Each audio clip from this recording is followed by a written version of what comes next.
Good morning. Welcome. It is Eric Erickson here, the Eric Erickson Show. The phone number, if you want to be a part of the program this morning, 877-97-ERIC. That's 877-973-7425. The president tweeting about civil war.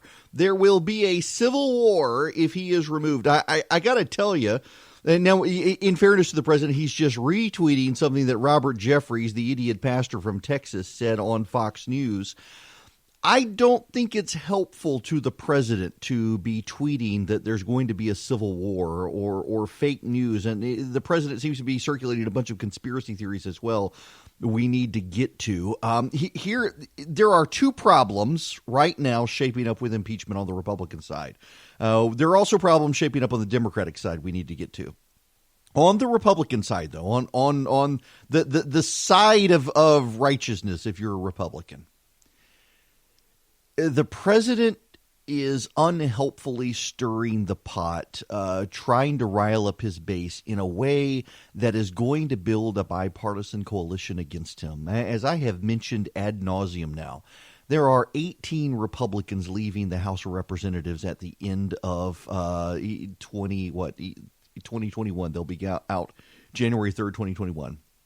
They're not running for re-election. There are 18 of them right now. They do not like the president. To some degree, they feel like they are being driven from Washington because of the president. And they understand that if the Democrats build momentum on this, they're going to need bipartisanship to give it credibility.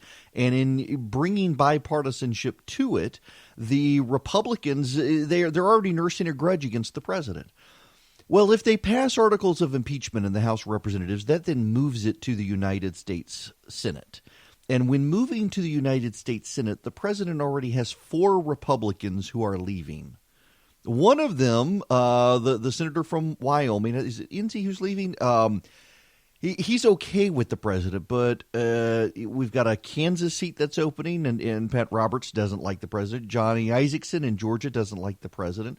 Lamar Alexander in Tennessee doesn't like the president. They may publicly be okay with the president, but privately they're not big fans of the president.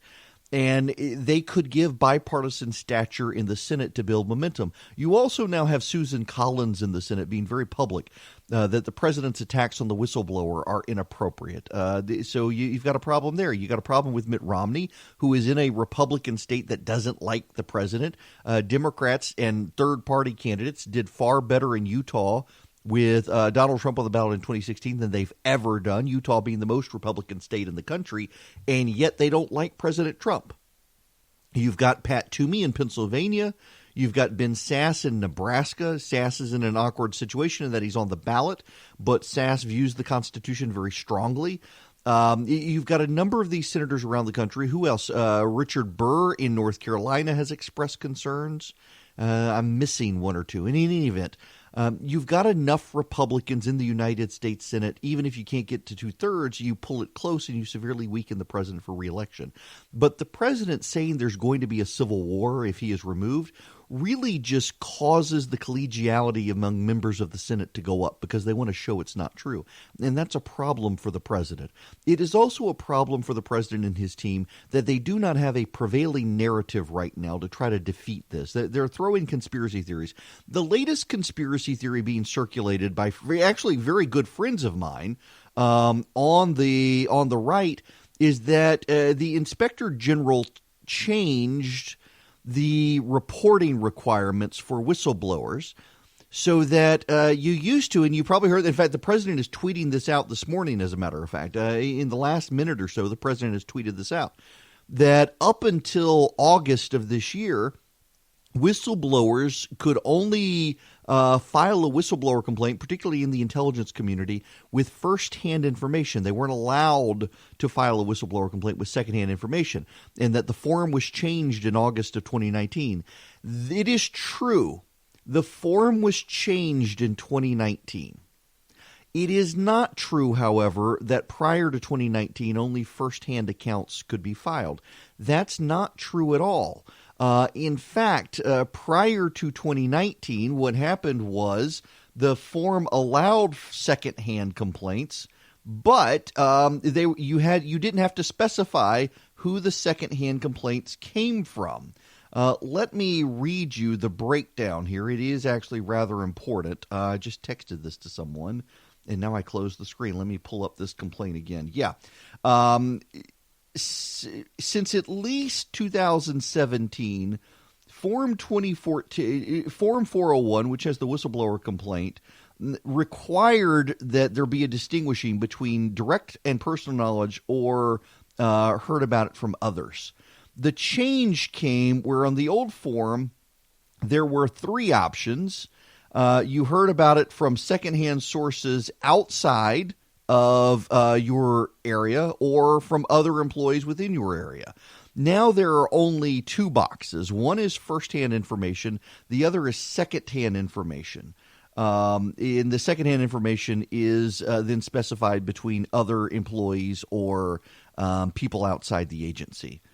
Let me just read this to you so I'm not screwing this up. The kernel of fact towards this conspiracy theory is that there is a new Form 401 dated August 2019. A question on the form explicitly anticipates tips based on secondhand information and asks the whistleblower to check a box, I have direct and personal knowledge, or I heard about it from others.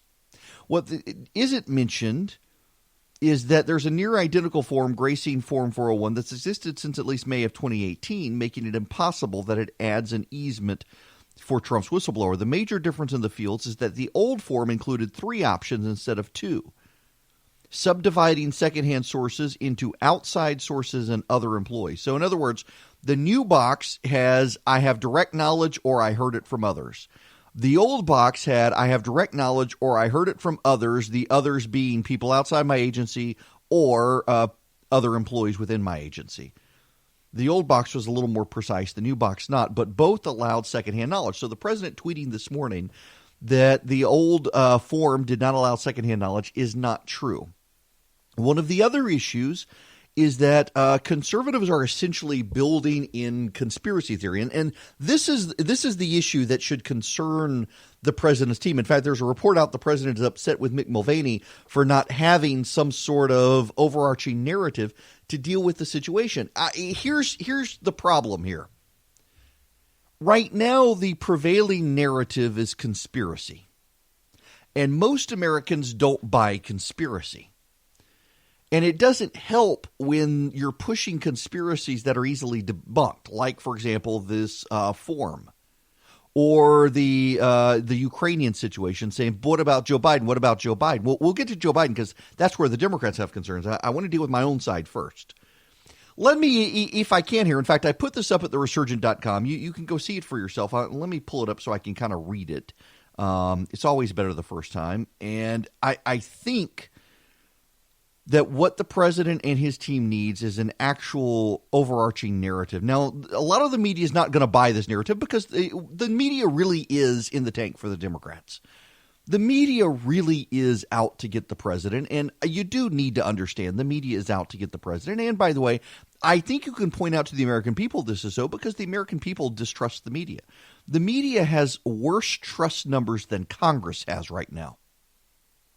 So I do think the president has an avenue to tell people the media really is biased against him and not giving him fair statements. But let me outline for you, if I were the president's messaging team, let me give you the approach that I would take on this. First, I would make it very clear that there is more than one whistleblower. It is pretty obvious from the whistleblower complaint that he's relying on a lot of people. I suspect they're probably the same people. And they're feeding him this information more likely than not to help him build his whistleblower report. Second, we've seen a sustained campaign from people in the intelligence community trying to undermine the president. They've leaked transcripts of the call with the Australian prime minister. They've leaked transcripts of calls with the Mexican president. So the president and his team, to minimize these leaks, moved where the transcripts were saved. And now, what do? They turn that into a whistleblower complaint, and they trot out progressive allies to say this is improper. In fact, the Washington Post is running a story right now from a former person who worked for the national security team whose job was to compile these transcripts. And she says it is inappropriate to put these transcripts in a secure server, that's not the purpose of the secure server. Do you know where this person works now? This person works for the Center for American Progress and is a senior vice president at the Center for American Progress. Now, if you don't know what CAP is, the Center for American Progress is a far-left think tank. So you had a careerist in the intelligence community who goes to work for a far-left think tank as a vice president and now returns to the Washington Post to say, hey, you can't put these transcripts here. That's wrong. This is just another data point that the intelligence community is full of careerists who are partisan leftists who hate the president. And so for the president and his team, they wanted to minimize damaging leaks to national security that undermined the president's ability to conduct foreign policy. So they secure the transcripts, and now the whistleblowers are saying, hey, you can't secure the transcripts. Well, we're securing them because you guys kept leaking them. Next, it's very clear the saboteurs are coordinating, and the whistleblower complaint is not one person's work, but of multiple people. You can get that from the constant multiple officials told me, multiple officials told me, one official told me, multiple officials told me, and they're giving the whistleblower detailed information. And by the way, the whistleblower complaint seems to be professionally structured as if a lawyer was employed. We can tell it was the work of multiple people because it leaked. The Democrats had advanced knowledge of it. How did the Democrats find out about the whistleblower complaint? The director of national intelligence the other day said it wasn't from him. So what I'm trying to ascertain is how would it run in all the mainstream media outlets? How did they get, even though they got a lot of it wrong, but they had the basics of it, that it involved the president of the United States talking to a foreign leader. So did anybody, you or anybody in your office, leak this to the Washington Post or NBC News? Ranking member, I lead the intelligence community. We know how to keep a secret. As far as how that got into the press, I really do not know, sir. I just know that it's all over the place, and as you said, it's been reported by different media for the past several weeks.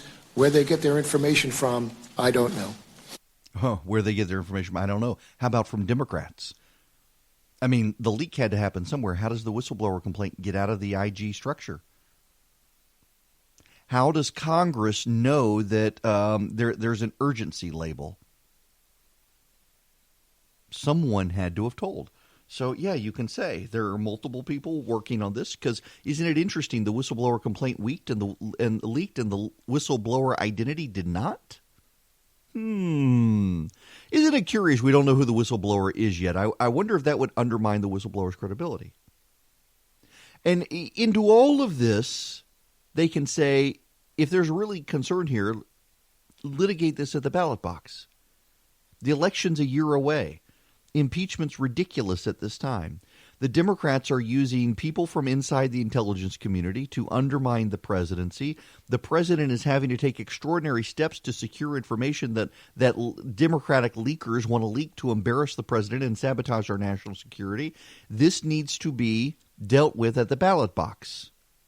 Trust the American people. And then when the media tries to dismiss all this, say, oh, how can you say that the intelligence community is out to get you? Well, let me give you some names. Peter Strzok, Andrew McCabe, James Comey. Seems like there were people in the government bureaucracy related to intelligence and law enforcement who have hated the president the entire time, who never wanted to give the president the benefit of the doubt, who have always interpreted everything about the president through the worst possible lens. And these people are working together to bring down the presidency. Now, you can also say, when they say, but doesn't the transcript show a quid pro quo? Then if you've built this case, you can say, no, it doesn't show a quid pro quo. It shows that the president was so convinced that the intelligence community is so partisan towards the Democrats, they were willing to turn a blind eye to corruption in the Obama administration. Look at what the Obama administration did with the IRS against Tea Party activists. We need to make sure they weren't doing it in Ukraine. And the president can spin it that way. But you got to have an overarching narrative.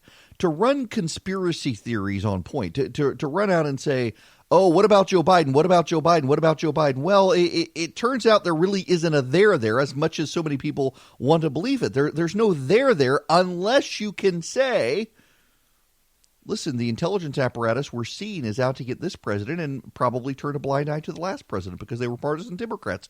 We need to double check. We need to be sure. No, it may not work. And the president coming out and tweeting about civil war, and the president coming out and saying that this is all some sort of grand elaborate conspiracy and everything else the president's doing, it's not helping him. He's trying to find a message. You can tell in his tweets. He's struggling to find some message. Here's your comprehensive message. The intelligence community has been working to undermine this presidency. The presidency had to take extraordinary steps to stop damaging leaks that undermine our national security. Now the intelligence community is lambasting those steps, claiming that that's bad. They're using partisan Democrats to say so. They have clearly been coordinating with Democrats on the release of this. And all the president was doing was trying to make sure that the intelligence community that is so aggressive against this president wasn't turning a blind eye to a president they were sympathetic to. There's your message. And then ultimately deal with it at the ballot box. But right now, screaming about civil war and stuff, that's not really helping. Now, there's a segue here.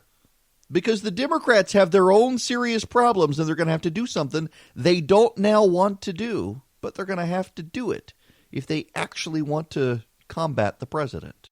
That's right. You can go to theresurgent.com every day, and you can also call in here 877-97-ERIC, E-R-I-C-K. That's 877-973-7425. All right, let's read the president's tweets. The president has been on Twitter for a while this morning.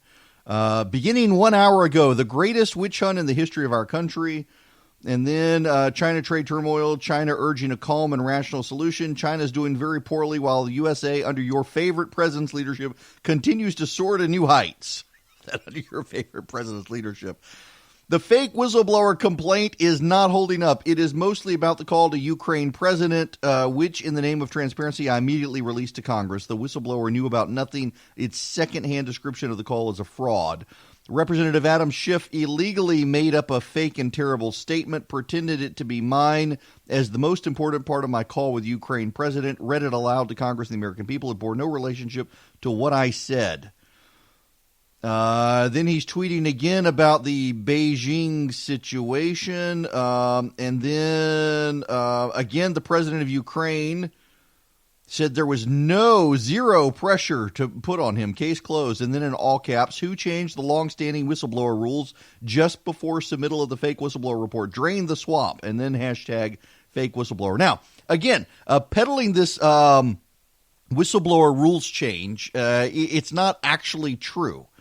We now know that the form was not changed. There is still a question about a Congressional Research Service report that's suggested urgent.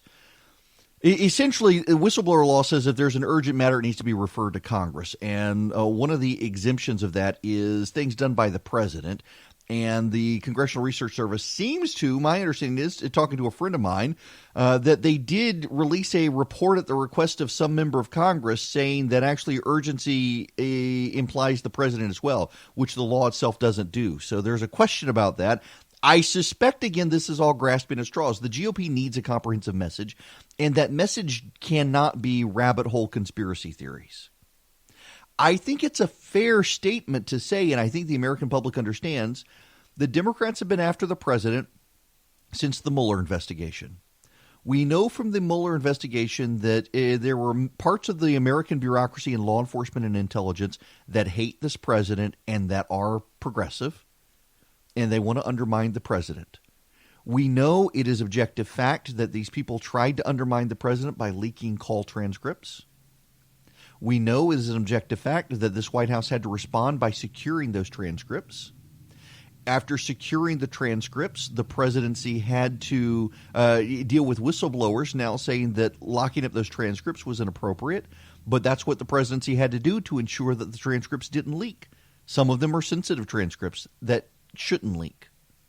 In fact, the conversation with the Crown Prince of Saudi Arabia is in there about the Khashoggi killing. That clearly needs to be in there because obviously someone's going to leak that because so many of these people are in bed with the media. The media is using these people as sources. The other is a conversation with Vladimir Putin, and I suspect that's what this may be all about. They really want the Putin transcript. They've been peddling the Russia's conspiracy. But I think to say, hey, what about Joe Biden? What about Joe Biden? When there's no there can be a problem. However, It is a problem for the Democrats, and the more they push back against it, the more it makes it a problem. We need to talk about the Democratic problems in impeachment when we come back here on the Eric Erickson Show. That is right, Mr. Voiceover. You can be a part of the program. 877-97-ERIC, E-R-I-C-K. 877-973-7425. Let's talk about the Democrats' problems because, the media is on the Democratic side. In fact, I was texting with my friend Brent, and we both agree the media and Democrats are probably going to overplay their hand. We seem to have this history now of the Democrats and the media constantly overplaying their hands on these subjects. Well, I think they're going to, and they're probably going to on the issue of Hunter Biden. I think most Americans actually do recognize that there's a there there. Now, the there is not the conspiracy theory. Most of the conspiracy about what Joe Biden did is from John Solomon at The Hill, an opinion writer at The Hill, based on conversations with the former prosecutor Lutsenko in Ukraine. But Lutsenko gave those interviews shortly before an election contest in Ukraine.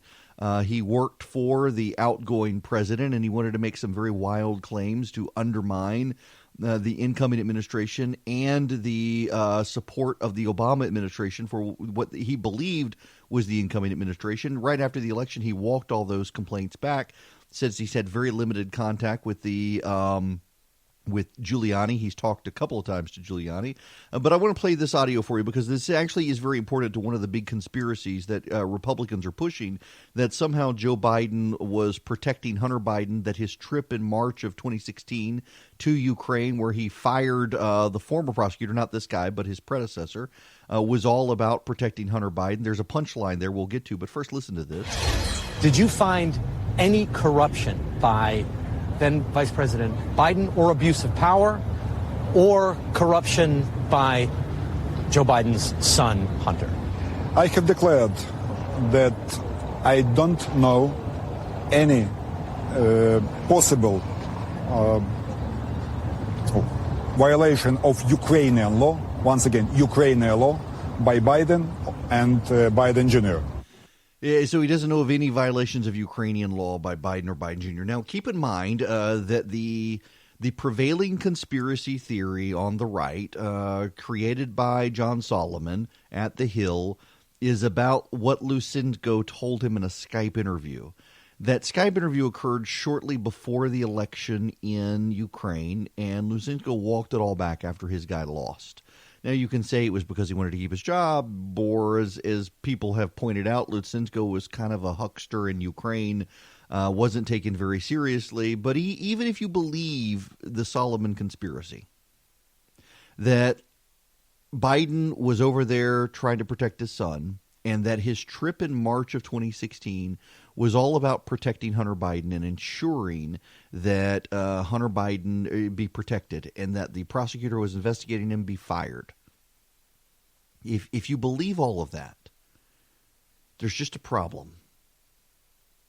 I mean, this has been the conspiracy theory, that Joe Biden flew over there, that his meeting he bragged about. Let me play you the audio again. This is Joe Biden bragging about going to Ukraine.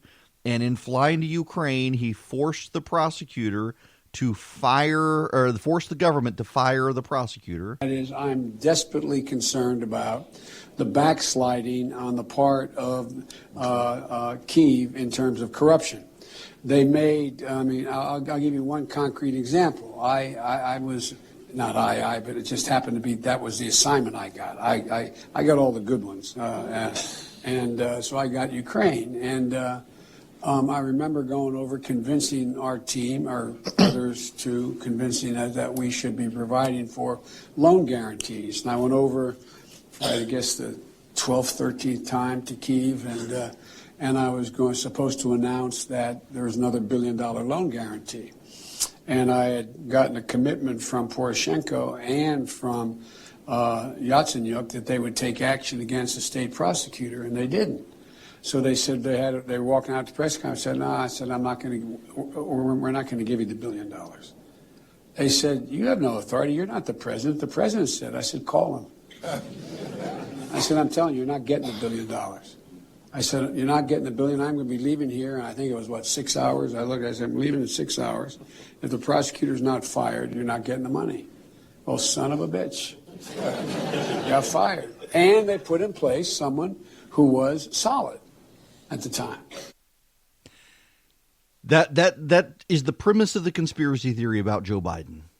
That Joe Biden went over there. You hear him in his own words bragging about it. He went over March 2016, demanded that they fire the prosecutor, demanded that they put someone else in place. The left says, well, he was really going over to battle corruption issues. He was worried they weren't investigating corruption. And the right says, actually, he was going over to protect his son. He needed that prosecutor fired because the prosecutor was looking at that company. There's a problem.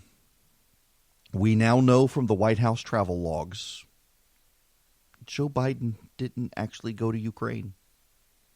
The entire conspiracy theory that Joe Biden flew over there to protect his son is premised on the trip that Joe Biden bragged about taking.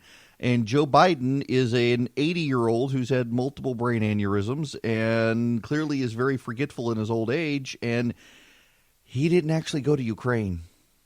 He was wrong. He was wrong. What happened is that the Ukrainian president went to the White House and met with Barack Obama and had a private lunch with Joe Biden at the White House. And Joe Biden did, in fact, push him to fire the prosecutor.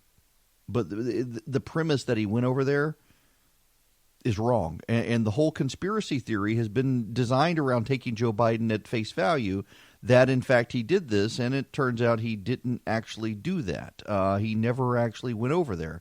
Now, you do need to know that I think the Biden issue actually is a problem. I want to go back. Jonathan Karl actually asked this on May 13, 2014. Is there a concern, at least, about the appearance of a conflict related to Joe Biden? Hunter Biden has now taken a position with the largest oil and gas holding company in Ukraine. Is there any concern about at least the appearance of a conflict there? See the vice president. I would refer you to the vice president's office. I saw those reports. Hunter Biden and other members of the Biden family are obviously private citizens, and where they work does not reflect an endorsement by the administration or by the vice president or president, but I would refer you to the vice president's office. Yeah, not exactly the standard they have for the Trump kids, is it?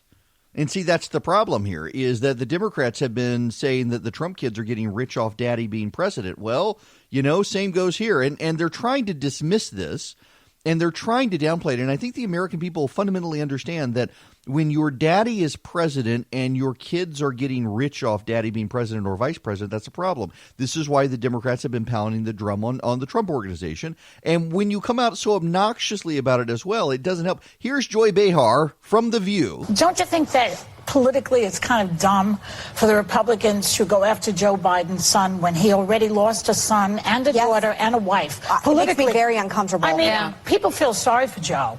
And and it's not him. He didn't do a thing. Maybe his son was working. Basically, it boils down to nepotism.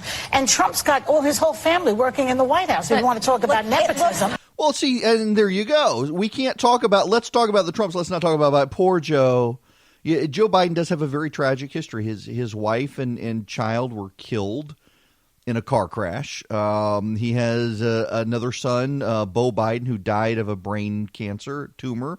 I believe he's got a daughter who's been battling drug addiction. Now he's got Hunter Biden as a cokehead who got all these fancy things. Well, I don't think it's going to play the poor Joe stuff. Here's Chris Jansen on MSNBC. And I would say, Stephen Colbert, it was funny last night. He asked Bernie Sanders, are you insulted that Donald Trump didn't try and get dirt on you from Ukraine? There's another part of this. Could this help Joe Biden? I mean, I thought that the picture, for example, that they put out there of him watching his only remaining living child, being trashed, frankly, by the President of the United States, can be effective. In addition to being true. His only remain. Doesn't Joe have more children? He's got let's see, Ashley. Is Ashley? Let's see. Okay.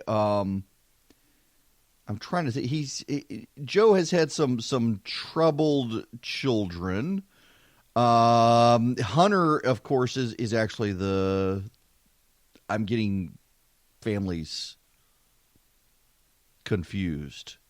Yes, that's right. Yeah, Joe Biden he's had some screwed up kids. Let's just and we should be sympathetic. His wife and child tragically died in an accident. One child, his other children survived. Jill Biden raised the children as her own. It actually is a wonderful story, and it actually is very sad. But we shouldn't let the sadness of the story overshadow that Hunter Biden has been cashing in on his dad's fame. And as much as the Democrats want to dismiss it, and they do, there's something relevant there. Here's Hakeem Jeffries from Congress talking about this. At least 3 different Ukrainian prosecutors have uncovered no wrongdoing with respect to the Joe Biden situation. It's my understanding that authorities in Great Britain looked into this situation, found no evidence of wrongdoing. No evidence of wrongdoing has emerged here in the United States of America. And so I'll leave it at that. Yeah. And Frank Sesno, formerly of CNN, now a journalist professor. So how specifically should members of the media respond to the allegations about Hunter Biden? Look, the President of the United States is going to keep that out there. Rudy Giuliani is going to keep that out there. It appears that these are talking points for Republicans and conservative media. So all media have a responsibility to look at it, to look at the record, to look at what is known. There are legitimate questions that this raises. The Biden campaign's comment about insisting that coverage should show that there was no connection or no connection that's been revealed between what the then vice president did when he went to Ukraine with respect to the aid and the role of his son. That's fair.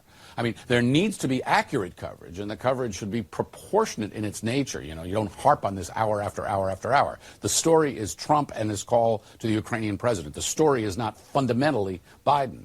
But those elements are there, and ignoring them would not be responsible either. Yeah, I don't think you can ignore them. I really don't think you can ignore the issue of Hunter Biden because, and this is why I think the Democrats have a problem here, they're playing up these sorts of issues with Donald Trump, corruption and whatnot, trying to use his position for personal gain. That's what the Biden family's doing with Biden. I have long said Biden is going to be the Democratic nominee, and I don't think he can be the nominee at this point. If the Democrats want to move beyond that and focus solely on Trump, they've got to do something with Biden because there is a real story. There is a real there. The accusations being made against the president do apply to Biden. Now, I think Republicans need to move beyond the elaborate conspiracy of what Joe Biden was doing, and they need to focus on the fact that everywhere Joe Biden went, his son had the ability to pick up government contracts. He had no experience in oil and gas, and yet somehow was paid $50,000 to be on this board in Ukraine. Biden flew with him on Air Force Two to negotiate a deal with China, and the guy was able to get a business contract out of China. There's a problem there. Michael Mukasey, the former attorney general under George Bush. What about Joe Biden? He was vice president, and he did take his son on Air Force Two. They traveled to China. They obviously were in Ukraine. Did he do something wrong? Wrong, unlawful? Yeah. Don't know. Depends on what he did. The fact is that his son apparently got a job with a Ukrainian gas company, a business he knew nothing about, with no demonstrable credential other than that he was Joe Biden's son. Joe Biden also demanded that a prosecutor be fired who was investigating that company. Now, whether that was a criminal violation or not is a matter that needs investigating, but certainly it was indiscreet. Yes, it was indiscreet. And it's something the Democrats have to deal with. It's going to be real hard for them to keep firing at Donald Trump when you've got the Biden family cashing in. It also muddies their narrative against the Trump family. The Democrats have for a very long time been saying, look at the corruption in the Trump family. Look at these people. These people are corrupt. Well, look at the Bidens. The issue of whether it was wise of Hunter Biden to take this position at Burisma when his father was guiding policy in Ukraine, and the wisdom of Biden and Biden staffers once they knew that, not to ask Hunter to step down. I think that is a legitimate subject of scrutiny. I'm not saying it's illegal in any way. I'm just saying that's where the optics come into it, and maybe it's even worse than bad optics. It's sort of undermined American policy of promoting, fighting nepotism, fighting, these kinds of problems that Ukraine has in a large scale. Yep. That's the problem. That is ultimately the problem here. It undermines the whole corruption allegation. The Democrats want to make this all about Donald Trump, all about Donald Trump's corruption. Very hard to make it all about Donald Trump and Donald Trump's corruption when your front runner in the Democratic Party has a family that has cashed in on his ties. It makes it very, very difficult for them to say, to rebut the Republican conspiracy that Joe Biden was trying to protect his son, Hunter. I mean, for God's sakes, you just heard Joy Behar and Chris Jansen say, this is Joe Biden's only living son. It's his only living son. We can't go after Joe Biden for this because it's his only living son. That would be bad. That would be tragic. Which just amplifies the Republican concerns of, look, this is Joe Biden's only living son. He's got a drug habit. He's got problems. And Dad is trying to protect him because it's his only living son. Wouldn't you do that too? What wouldn't you do to protect your only living son? Can really be twisted on the Democrats. The only way for the Democrats to move on is to move on from Joe Biden. But there's a problem for the Democrats moving on from Joe Biden that's richly ironic. The New York Times, of all places, has the story of why the Democrats leaving Joe Biden behind because of the scandal will be fraught with all sorts of risk. Yes, this is a tease. You have to stick around for that. It is Eric Erickson here. The phone number, if you would like to be a part of the program, 877-97-ERIC. That's 877-973-7425. The New York Times, of all places, I did not expect to see this in the New York Times, has an article from the MIT Election Lab in their Upshot column, which is their wonky election data looking thing. One defining feature of the Democratic primary so far has been the party's leftward turn. In recent debates, candidates have supported policies like offering health insurance to undocumented immigrants, and commenters have warned about the potential electoral penalty of repelling persuadable voters. Political science research suggests that moderates generally fare better in elections, but much of our current understanding is speculative.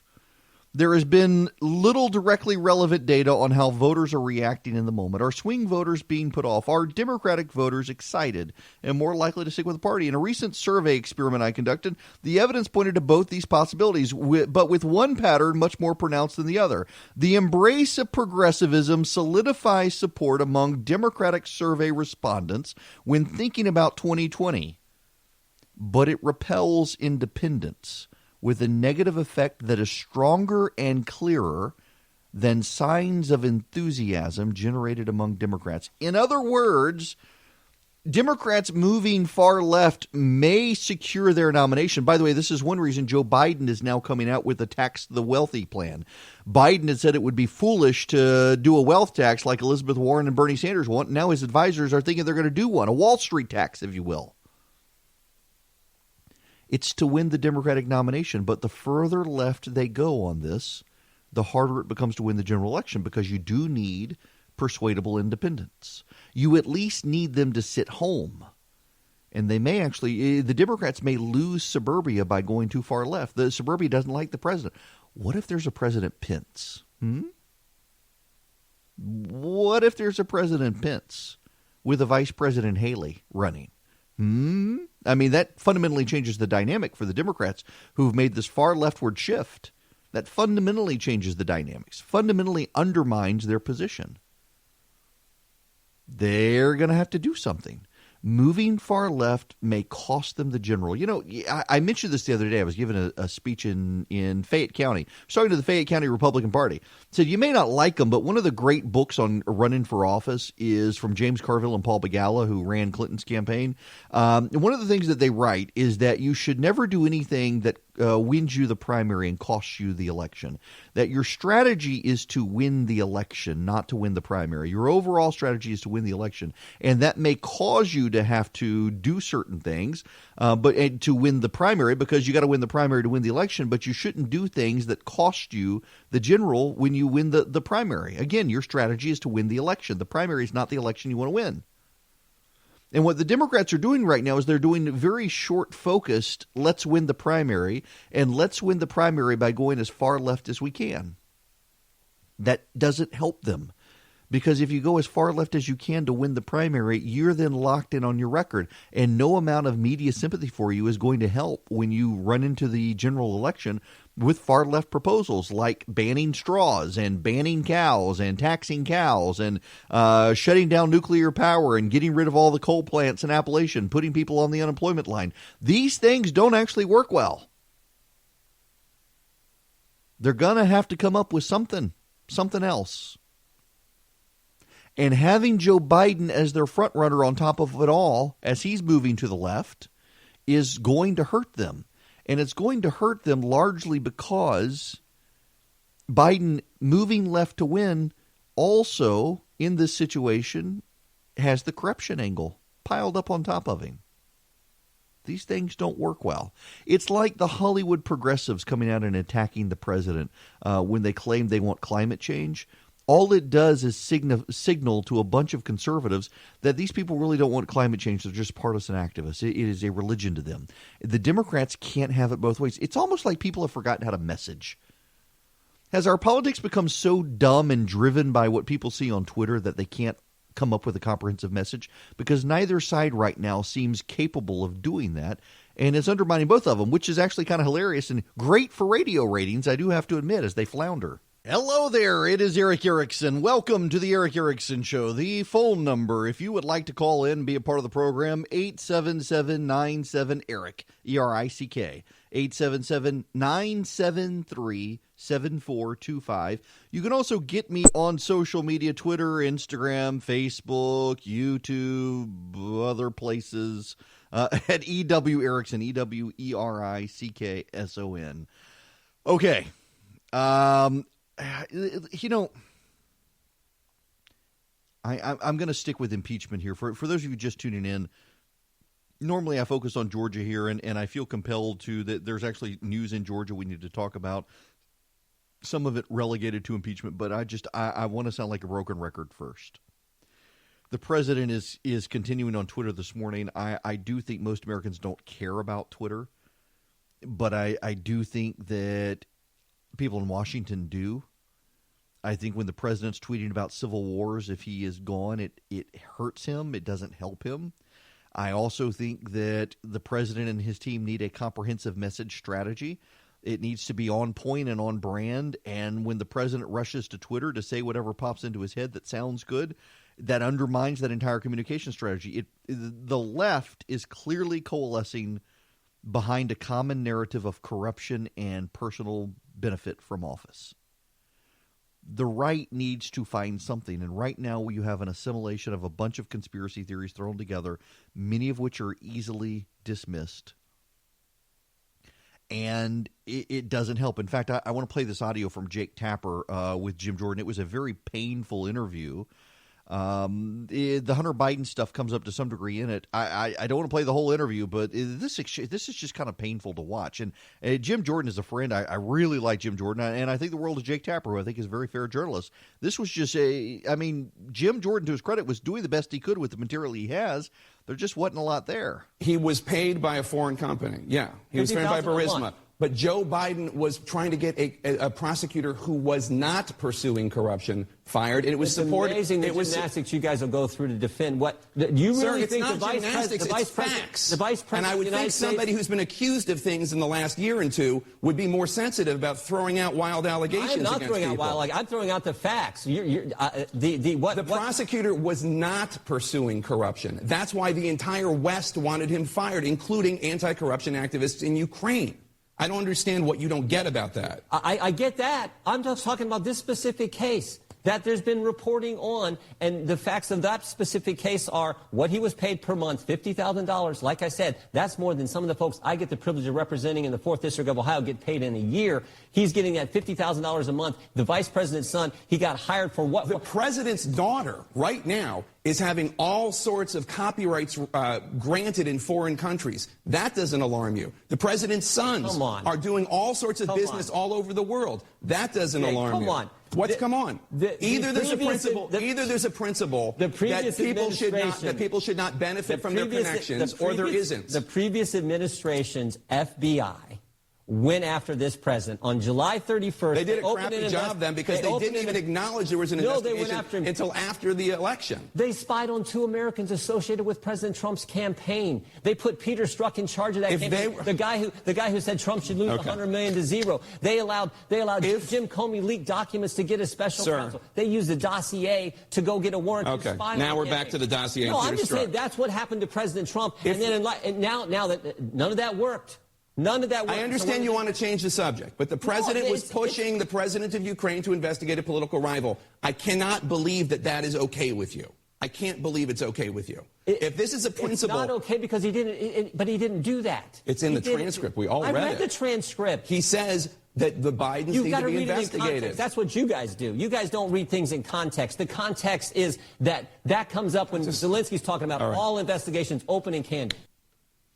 Yeah, listen. So if you'll recall, what Jake Tapper is bringing up to Jim Jordan, throwing it in his face, sounds like it was a moment of frustration. Was Jordan was falsely accused of covering up a sex scandal when he was a wrestling coach, an abuse scandal.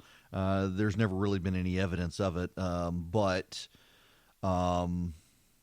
he was accused, and I think that one of the problems the media has is that they're so focused on Donald Trump. And I think the left needs to concede that there's a real focus on Donald Trump. There's an obsessive relentlessness in their focus on Donald Trump. Everything is about Donald Trump now. Every topic is in some way related to the politics of Donald Trump. You had the situation over the weekend. Mark Hamill, who plays Luke Skywalker in Star Wars, Jared and Ivanka Trump, it was Ivanka Trump's Twitter account. She put up a very cute picture of her child dressed as a stormtrooper in Halloween costume. Big Star Wars fans. And Mark Hamill used the opportunity to blast Trump on Twitter. Everything is about Trump. You can't just take a cute picture of a child in a stormtrooper costume. It's got to be an attack on Trump. Everything.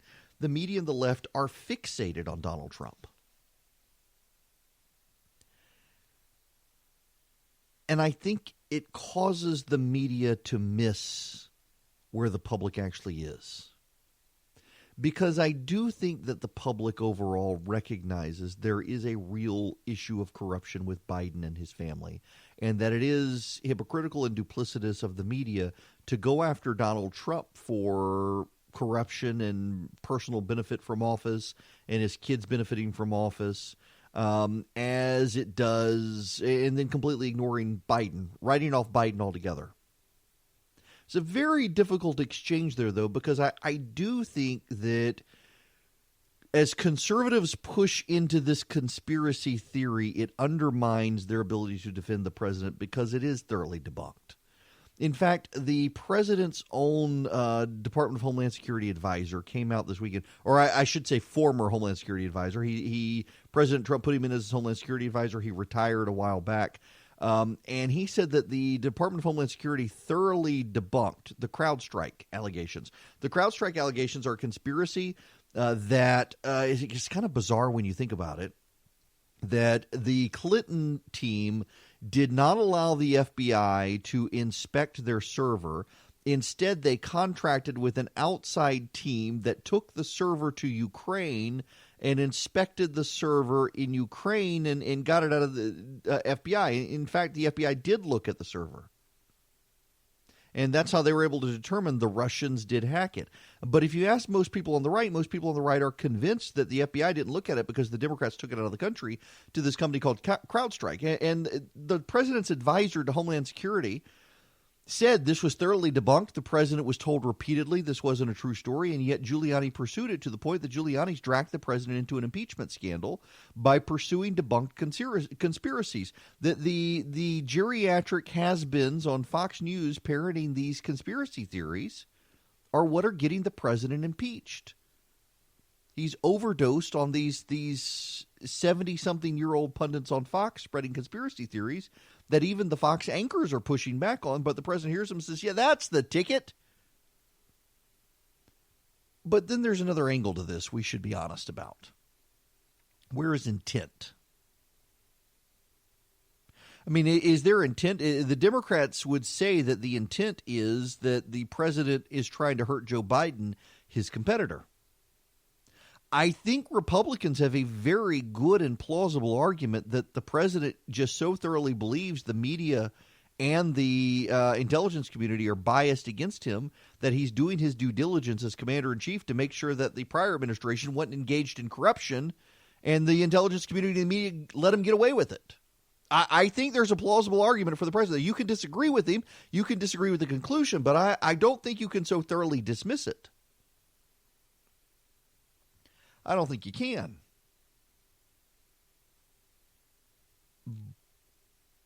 But I have a hard time going down the road with the Democrats on a lot of this stuff because I don't think it's impeachable. I don't think what the president did was impeachable. I do think that if you can show that the president did withhold lawfully appropriated funds by Congress to undermine the vice president, to pressure Ukraine to do something that hurt Joe Biden, I do think then that's impeachable. But there's no evidence he did that. There's no evidence at all the president did that. And the Democrats can't seem to find it. The whistleblowers can't seem to find it. But the rest of this stuff is just noise. And the Republicans are buying so much into the noise, they're failing the president. They're failing to come up with a comprehensive narrative to help the president.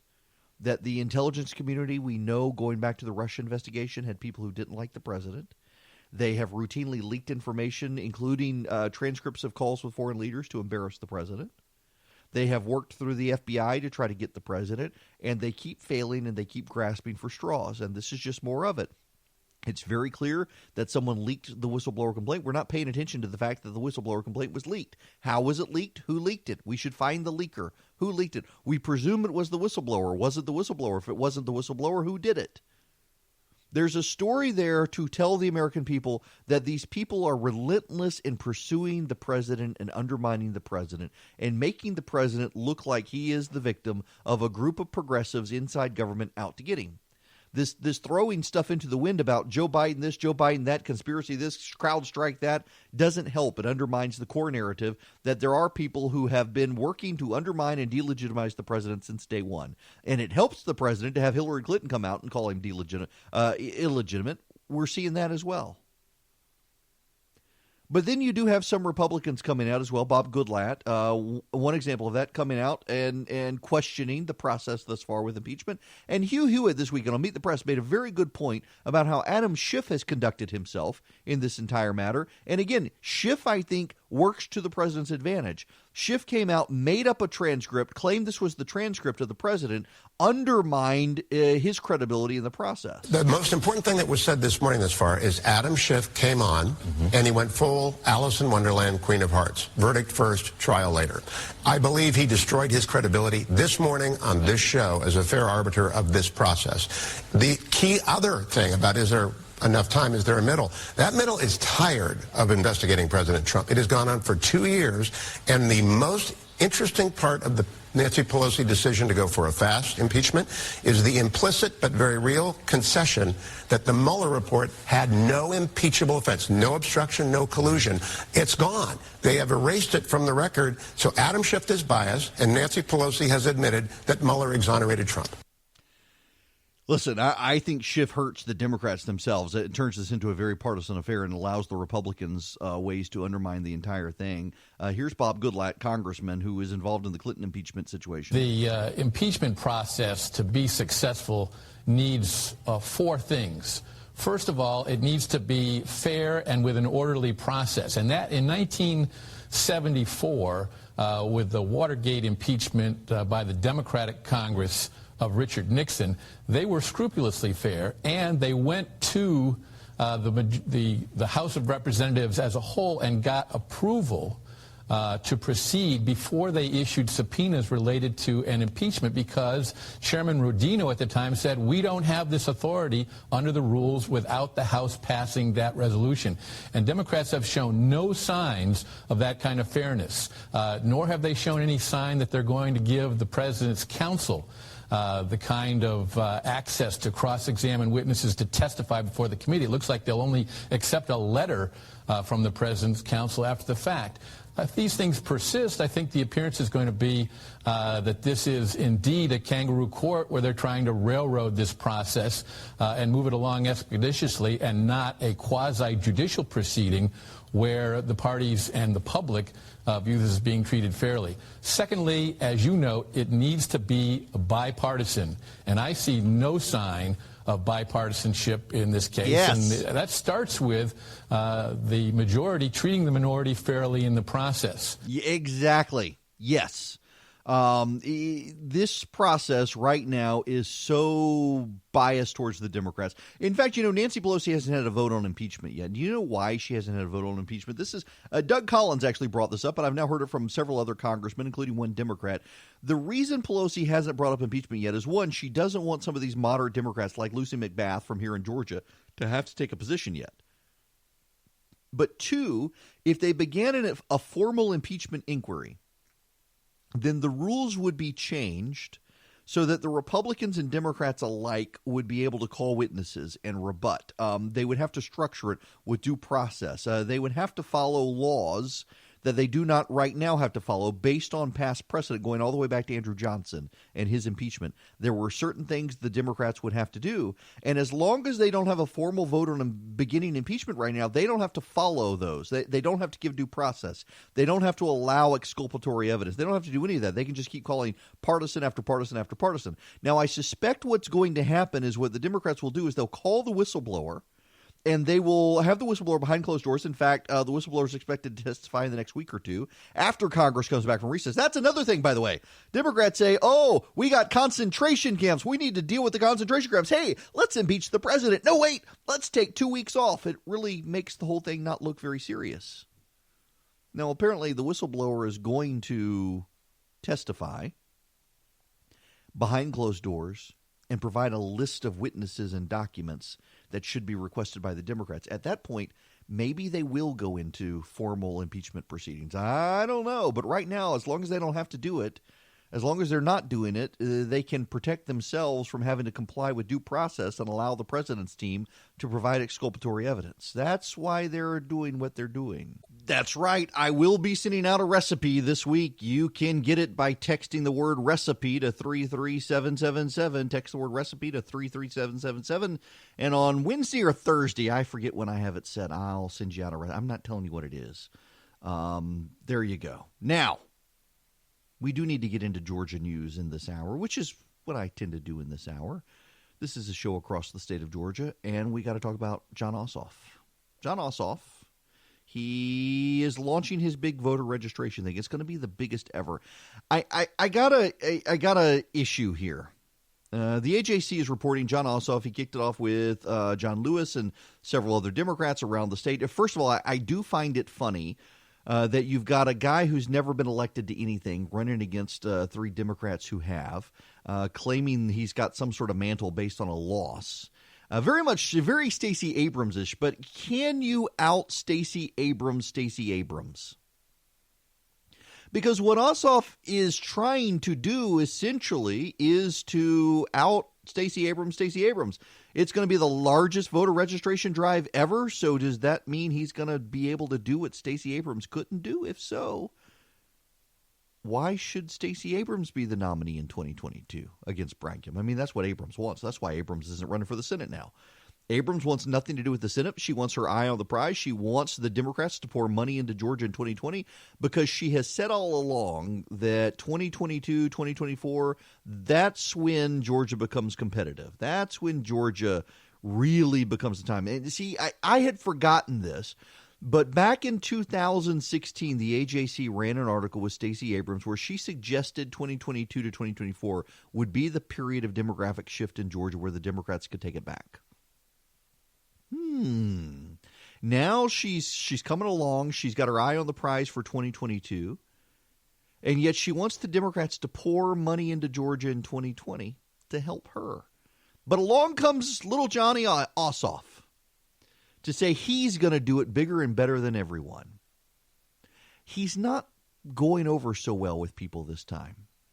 If you see the big endorsements, most of the big endorsements, Hank Johnson and John Lewis have come out for Jon Ossoff, but he worked for both of them, so that's to be expected.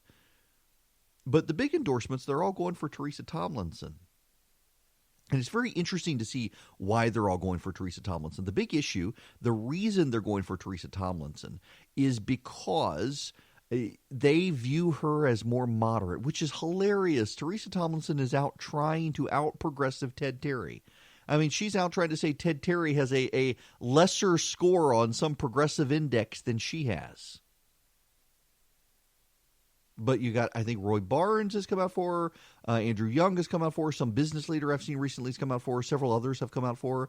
And it's all because they think she would be a more reasonable, less progressive pick to go up against David Perdue. Meanwhile, you've got Ted Terry has now come out in favor of scrapping private insurance altogether. Wants to ban private insurance in the United States, including here in Georgia, obviously, and make everybody go on Medicaid for all. It's not going to go over so well. What does John Ossoff want? Nobody knows what John Ossoff wants. John Ossoff wants a voter registration drive. Y'all, this entire issue here is you've got two candidates trying to out-progressive each other, Teresa Tomlinson and Ted Terry. You've got Sarah Riggs-Amico trying to be the businesswoman driven to bankruptcy because of Donald Trump. Have some sympathy on me. And you've got John Ossoff, the, hey, remember my loss the last time? They really don't have a deep bench, do they, the Democrats? And Ossoff now trying to muddy the water with Stacey Abrams' accomplishments isn't going to go over so well. Now, when we come back, Georgia Power wants to raise your power prices. We should talk about it, why they're wanting to do it, and why it's really not that bad a thing. It is Eric Erickson here, the Eric Erickson Show across the state of Georgia and over the series of tubes known as the Internet to everyone across Facebook. The phone number here is 877-97-ERIC. That's 877-973-7425. If you live in Georgia, we need to talk about Georgia Power and its pending rate increase. This is from the Savannah newspaper. State regulators today will begin considering a proposed bill hike for Georgia Power customers. If approved, the average Georgia Power residential customer using 1,000 kilowatt hours per month and paying about $125 would see the monthly bill rise $24 to $149 a month. By 2020, it would be spread out over time. This is a Southern Alliance for Clean Energy Analysis, so be a little bit skeptical of that. Here's what's going on, and you need to understand this. I've been very critical of Georgia Power in the past and some of the things they've done. I'm proud of them for sticking with Plant Vogtle, but this is actually a necessary increase. They're essentially raising the base rate from $10 to $17.50 over a number of years. What is it? Base rate is $10 a month to $17.95 by 2022. The base rate is the flat rate that everybody pays, shared across the board. The best way to think about what's going on with Georgia Power is first to realize they haven't actually raised their base rate in something like 30 years. It hasn't really been raised. And so now they want to do it, but they want to spread it out from now to 2022 to bring it more in line. It'll still be about the cheapest power in the country. But the way you need to think about this is one of the offsets of green energy problems that the green energy people don't want to talk about. And in fact, they're trying to obfuscate. You read through this article, and there's just all sorts of obfuscation from green energy folks as to what's going on here. You need to understand. Let's think about electric cars for a minute. You go out and you buy a Tesla. I wouldn't mind having a Tesla. I'm convinced the company's going to be bankrupt in a couple of years, but it's actually kind of awesome concept. It's got big screen. It's like getting behind the wheel of the Starship Enterprise when you get in a Tesla, and they've got the ludicrous mode where you push the button and you shoot off at like 100 miles an hour. It's actually kind of awesome. But a Tesla uses a battery. A Tesla does not go to the gas station and get gas. So what happens with the Tesla? Well, you don't pay the tax. Now they've adjusted it somewhat in Georgia to put in some fees. They've gotten rid of the subsidy that allowed people to buy electric cars. But for the longest time, if you bought an electric car in Georgia, you could ride on the roads in Georgia, but you were not buying gas. And it is the tax on gas at the gas pump that money is allocated then to fix the roads, the highway fund. And so you essentially were freeloading by having an electric car. You weren't paying your share. Now, whether we like to admit it or not, we live in a system where we have a government and our taxes go to build things like roads. And the way the government has decided to tax us is everyone drives a car Everyone who pays the tax is somebody who drives a car, and cars pay the tax by filling up at the pump, and a portion of that money goes to the highway fund, and that builds the roads. Well, if you're in an electric car, you're essentially freeloading off of everyone else. Now, you may not like that term, particularly if you're a Tesla owner, but that's essentially what it amounted to. Your tax dollars that would go to pay for the roads you drive on, you're no longer paying the tax dollars. Other people were paying the tax to build the roads that you were driving on, and the government decided that's not fair, and they tweaked it to make changes to how electric cars are paid for so that they can capture some of the costs for those car owners also driving on roads. The problem with what Georgia Power is dealing with right now are a couple of things.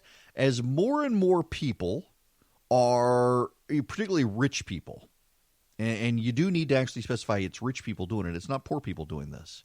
As more and more rich people put solar panels on their roofs, the solar industry has been able to convince the state to force Georgia Power to buy that energy. Now, I got to tell you, I went down to Hawkinsville to M&T Meats. If you've never been to M&T Meats down in Hawkinsville, it's worth the drive from Atlanta or wherever you are. From North Georgia, go down to M&T Meats. It is an amazing butcher shop. You can go down there, and they've got anything you can think of. And if you don't see it behind the counter, you ask them, and they probably get it. I, for example, wanted to get pig fat to render my own lard so I can make tortillas and pies and things like that. You know, the processed lard you get at the grocery store is just not the same. And sure enough, I got big chunks of pork that I could take home and render the lard from.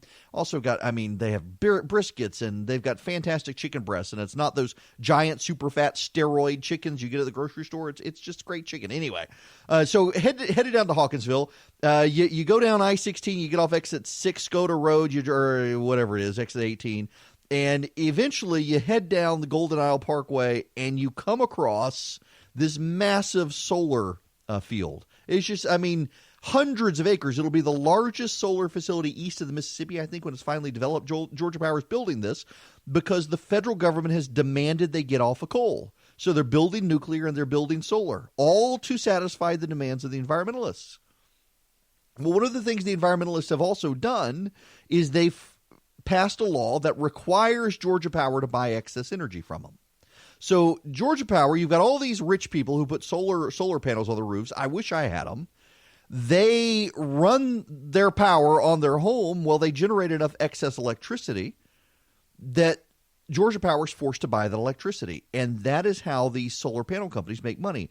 It's not me getting the money from Georgia Power. What happens is these solar power companies essentially lease the roof of your home. And they value the lease at the value of the energy created to power your home. So you don't actually pay anything for the solar panel.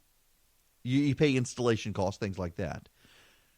And then the excess energy is sent to Georgia Power. The solar companies have forced Georgia Power by law to buy it from them, and that's how they get their money back. There's a problem there. This sounds good, but there's a problem. The people who have the home, they're not actually paying Georgia Power any money. Now, you think that's a good thing, but it's very much like the guy riding the Tesla down the road that you're paying for. See, everybody else is paying for the power lines for Georgia Power. That's where the base fee comes in. Everybody's paying for the base fee. And the base fee money goes to Georgia Power maintaining our electric infrastructure, the power grid. People have to pay to maintain the power grid. The money doesn't come from the government. Georgia Power's got to maintain it. Where does Georgia Power get the money? Well, Georgia Power gets the money by billing the customers. When rich people take themselves off the power grid by putting solar panels, the rest of us have to pay more. Even though, here's the catch, the rich people are then using the power grid to transmit their power to Georgia Power, forcing Georgia Power to pay for it. You see how the scam works? You put your solar panels on the roof. The money flows to the power grid, and Georgia Power is forced to buy it without being able to charge those people the access to the grid. So the rest of us have to pay more. And now as more and more of this clean energy comes on and solar power comes on, you're seeing more of this. What's so rich here, let me read you this. This is from one of the solar power companies. When you put more of the bills into the fixed portion, into the fees where it can't be adjusted based on how much electricity you use, that means there's less incentive to use less electricity. It takes away customers' control to reduce their electricity bill, which is a problem in its own right. So you get this. So the environmentalists have encouraged rich people to go with alternative energy, solar power, windmills, and the like. They forced Georgia Power to buy that energy, whether they wanted it or not. Georgia Power can't charge those people for use of the electric grid. So the rest of our fees have to go up, and now they're saying, wait. You can't do that because that'll mean there's less incentive for people to control how much energy they're using. In other words, what the energy companies want is for the rest of us to have our power usage, our power bills go up even higher. See, what Georgia Power is doing with the base rate is they're spreading it across to everyone who uses the grid. And in fact, the solar power people, to some degree, they've got to pay a little bit of a fee to Georgia Power because they're sending power out on the grid, but it's not as significant as the rest of us. So Georgia Power spreads this entire cost across everybody, makes it fair. We all use the power grid. We all get power. There's a base charge for everybody. The solar power people then don't use any more power and force Georgia Power to buy power from them, whether Georgia Power wants the power or not, in the name of forcing Georgia Power to use solar energy. That then causes the rest of us to have our energy prices go up. Because Georgia Power is forced to buy power from people it may not want to buy power from. It forces them into a contract they may not want, while also it's having to pay these people. These people aren't using power. That takes people off the grid for Georgia Power, which means the rest of us who are on the grid have to pay more per kilowatt hour to cover the costs of the coal being burned, the nuclear power, the solar farm that Georgia Power is building. And so what Georgia Power has decided to do is, these people who are hurting everyone else, we're going to increase the base charge that even they need to pay to tap into the grid. And so that's going to keep costs low. They haven't raised this fee in 30 years or something like that. So they're going to raise it to $17.95 by 2022. It's at $10 right now. So it'll go up $7.95 over the course of the next few years. And everybody will pay it. And that'll help cover the costs of maintaining the grid. That'll help cover the costs of installing the solar power plants. That'll help cover all the costs. And so what is the response from the environmentalists? They're essentially giving away the game. They've taken people off the grid, which raises our price. They forced Georgia Power to buy power from people Georgia Power may not want to, which raises the rest of our costs. And now they're saying, hey, Georgia Power, you can't raise the base price because if you do, then people won't have any incentive to save power. In other words, what environmentalists are admitting is they've been doing this as a long-term play to drive up your electricity costs so that you're forced to stay in the dark, so that you're forced to save power. And that punishes poor people. Their argument is that raising the base price from $10 to $17.95 is a tax on poor people. Never mind that we all pay it, but they're saying, hey, poor people are disproportionately going to pay. No, everybody's equal here. Every Georgia Power person is equal here. And you know what happens by raising the base price? I mean, the environmentalists are trying to talk out of both sides of their mouth. When you put more of the bill in the fixed portion into the fees that can't be adjusted on how much electricity you use, that means there's less incentive to use less electricity. Think about that. They're essentially admitting they want to tax poor people. They're trying to say that, oh, this is going to hurt poor people. Listen to this. Listen to this. When you put more of the bill into the fixed portion and it's the same amount for each customer must pay regardless of how much electricity they use, it's the people who use the least electricity who have the smallest bills, who have the greatest proportional increase on their bills. What? No. See, they're spreading out the base to every single person. And that allows Georgia Power to keep the per kilowatt hour rate low. If Georgia Power did not increase the base rate for all these people, including the rich people, the solar panel people, have taken off the grid, then the rate of energy for poor people would be even higher because the per kilowatt hour would go up. So the more energy they use, the more they would pay. And that would hurt them disproportionate to a richer person who could afford the bill. This is gobbledygook doublespeak, word salad from these environmental activists. What they're essentially admitting out of one breath is that if you raise the base rate and spread it across every single taxpayer, no one has an incentive to stop using energy because it doesn't look to be that expensive. And then they're trying to say, oh, and this is going to hurt the poor more than everybody else. You know what would really hurt the poor more than anybody else? Is if Georgia Power did what the environmentalists want them to do, and that was to raise the per kilowatt hour. Because then every hour of energy you use is even more expensive.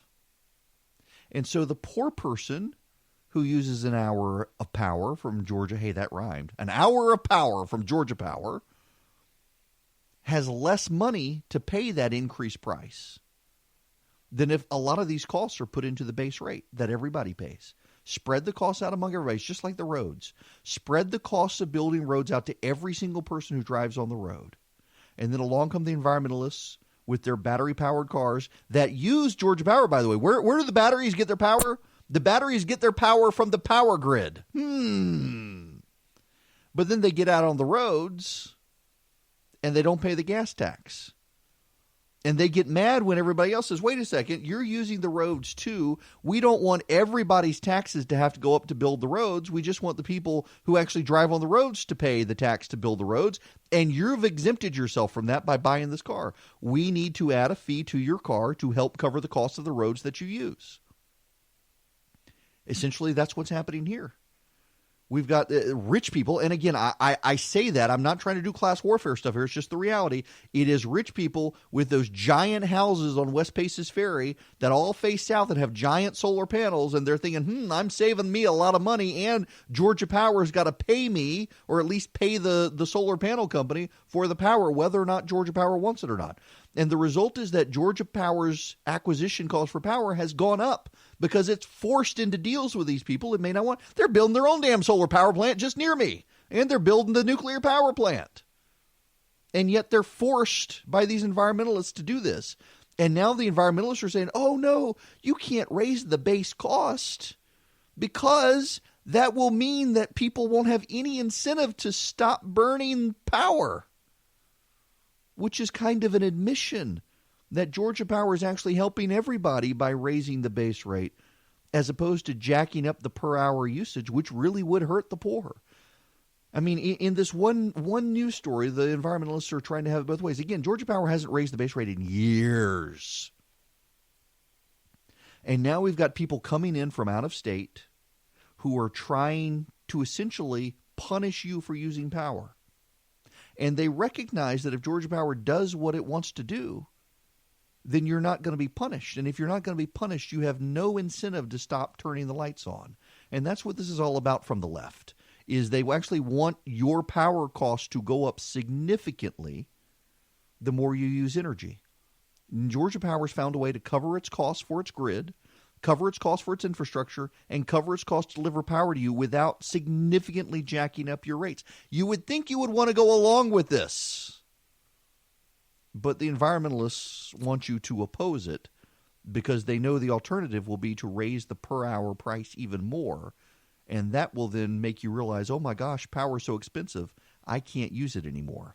Oh, and by the way, that would also punish the electric car people. Oh, we'll get back into the national stuff here in a few minutes, and I'll take your phone calls as well. 877-97-ERIC, 877-973-7425. But I did want to point out that it is the 30th anniversary of the Georgia National Fair, and it kicks off this week.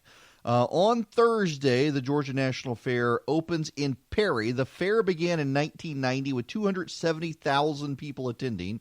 Today, it draws about 500,000 people over 11 days. It drew nearly that many last year, even after having to shut down for a day when Hurricane Michael struck the state. This is from Jason Voorhees in the Macon Telegraph.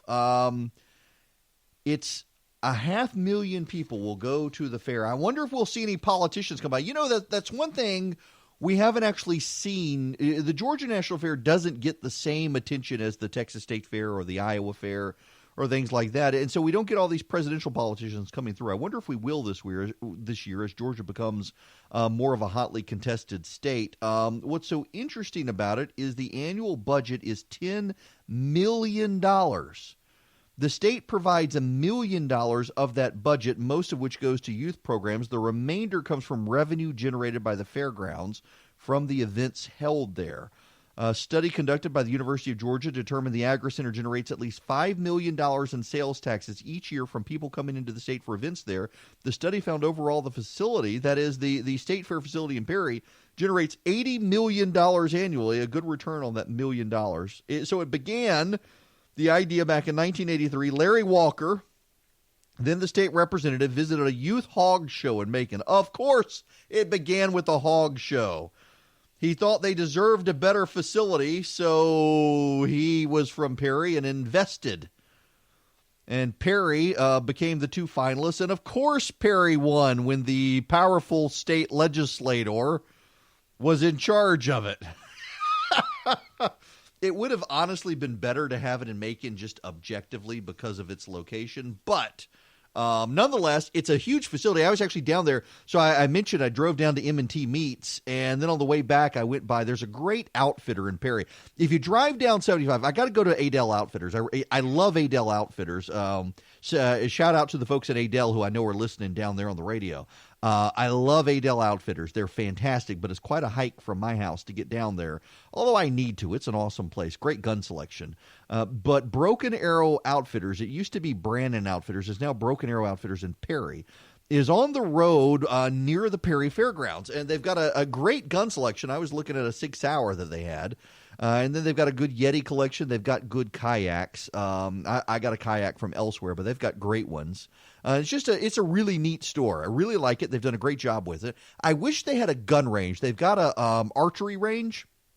I wish they had a gun range built in. You know, they're very similar to Shot Spot over in Carrollton, which I go to a lot. Shot Spot has a fantastic indoor gun range, including a 100-yard underground range for long barrel guns.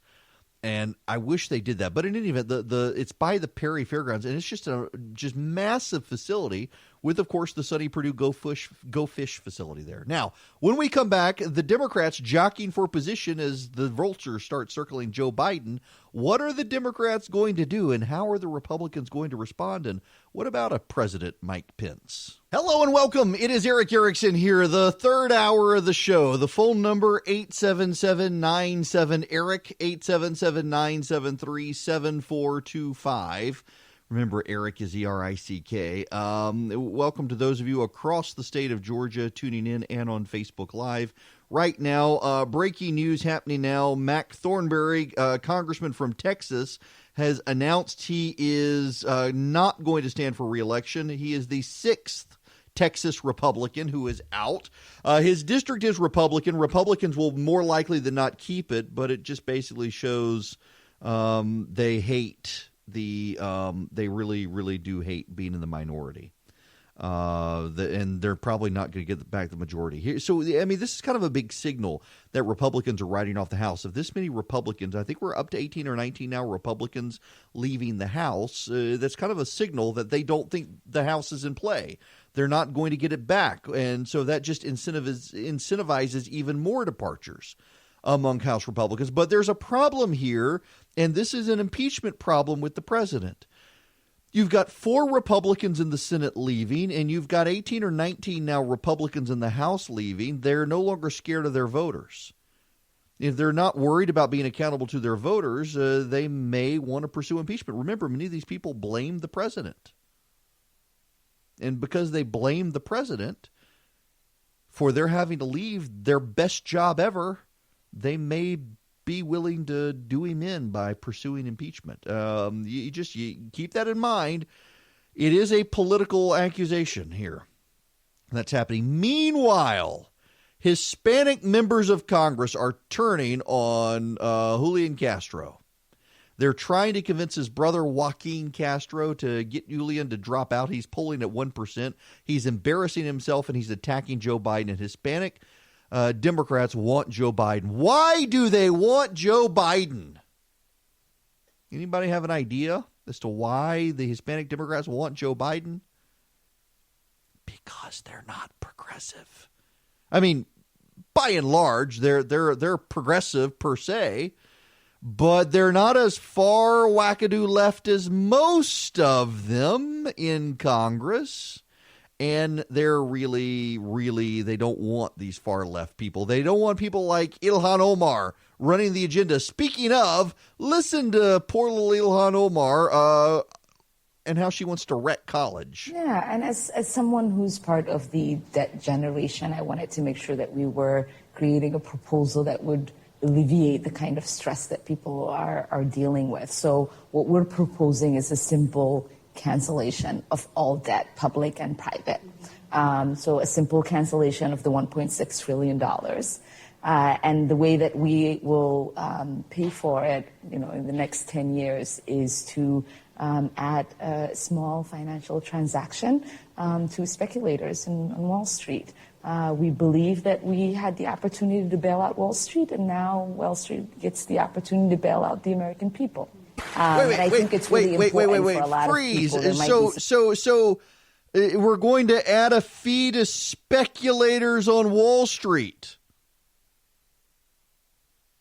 What is a speculator on Wall Street?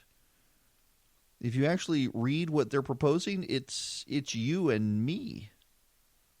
Anybody listening to this program who owns stock or a mutual fund or has a 401k or a Roth IRA or an IRA in general, you're a Wall Street speculator. She wants to tax you.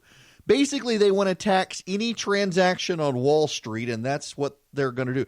What about Elizabeth Warren? She wanted this 2%, 2 pennies for every dollar on millionaires and billionaires. No, Ilhan Omar, she wants to, if you invest in Wall Street through your 401k, your IRA, your individual plan, your mutual fund, what have you, she wants to tax you. People who are listening who might think, why would you want to cancel all of the student debt, right? There might be some people who could pay it off.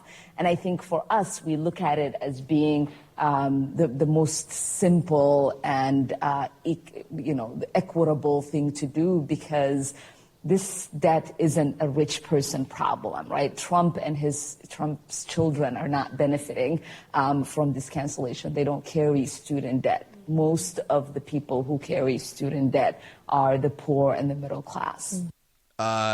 Just to be clear here, I would no longer be classified as in the middle class, but my goodness, I'm paying off student loans for another 13 years from law school.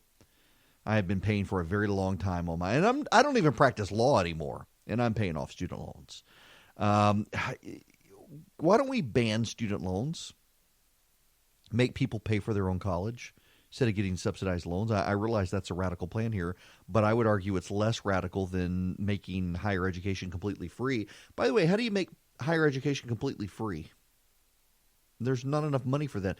Some countries do make higher education completely free. Germany does. And I was involved in an exchange program with Germans for a while. And the prevailing consensus among the Germans was don't go to the free schools. Because the free schools, you got a bunch of people there who are going because their parents expect them to, and they're not really committed because they're not paying for it. I think maybe we should get rid of student loans by prohibiting people from getting loans to go to college. You got to pay for it. You know what that would do? That would drive down the cost of college. It would actually put a lot of colleges out of business, and that's not a bad thing. We do have a glut of academics out there. I mean, I would certainly step up. Well, I guess, would I fund my college? I would probably fund my alumni association.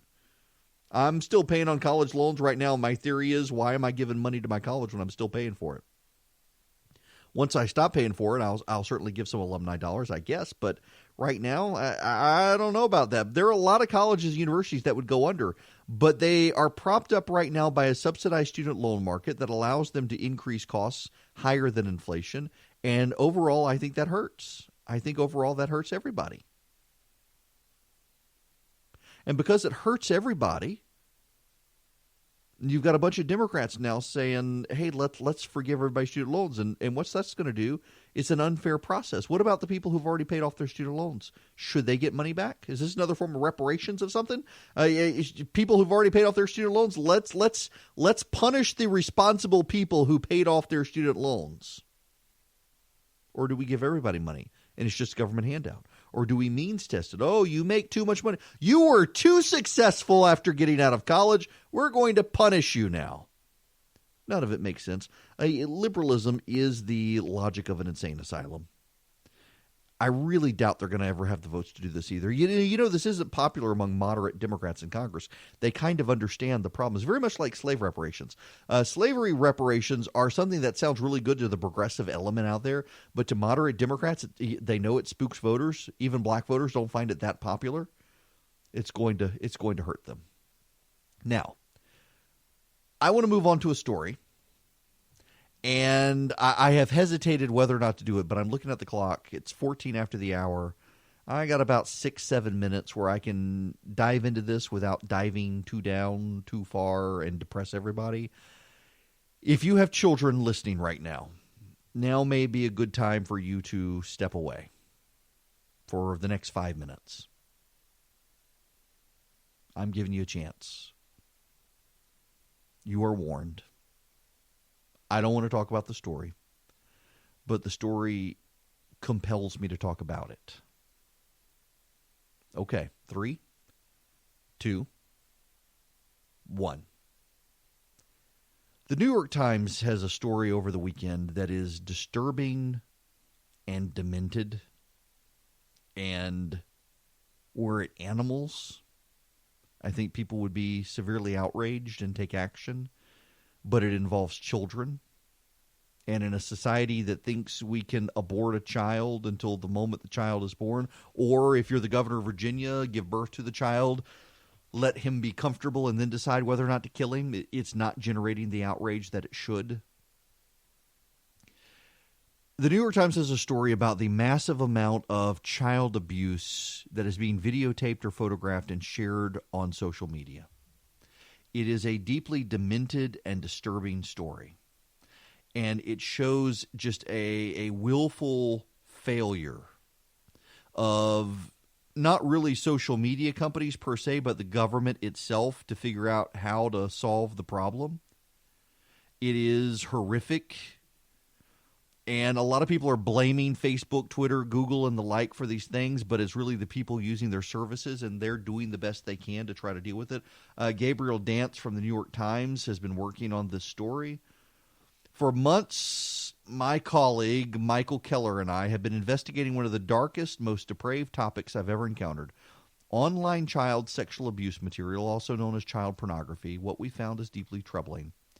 Images and videos of children, yes, including infants and toddlers, being raped and tortured, are traded and shared throughout the internet, flooding social media, cloud storage, and even search engines.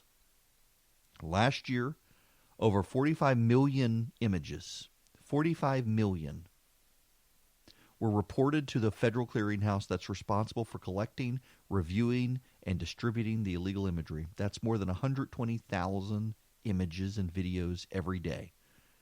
85 every minute of every day for a year.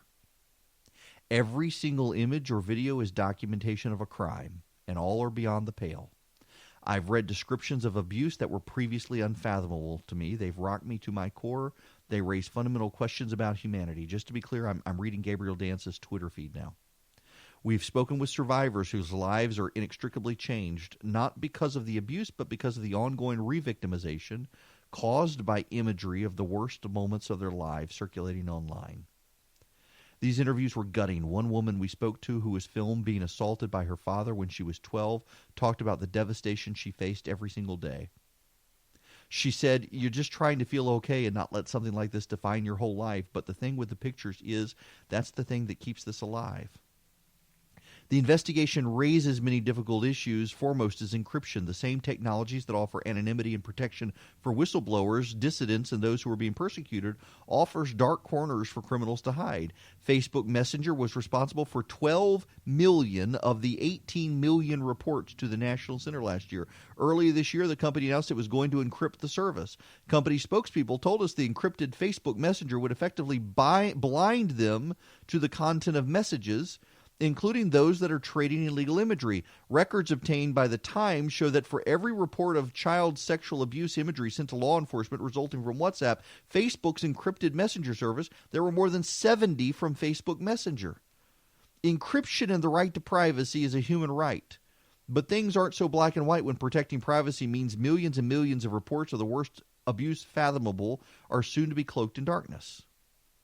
Our reporting showed that in these dark corners, pedophiles are sharing increasingly heinous imagery of torture and abuse with younger and younger victims. Like all things internet, people are driven to extremes, and the extremes are terrifying. I was introduced to the term hurtcore, and it's something I can't unlearn. It includes torturing, physical torture of children. And the federal response has been disappointing. Funding for law enforcement on the front lines has consistently been half of what's needed. It's meant some law enforcement have to make unbelievable decisions to focus on reports of abuse of infant and toddlers at the expense of others. They prioritize abuse of babies. The tech companies play a role, but everybody has to deal with it.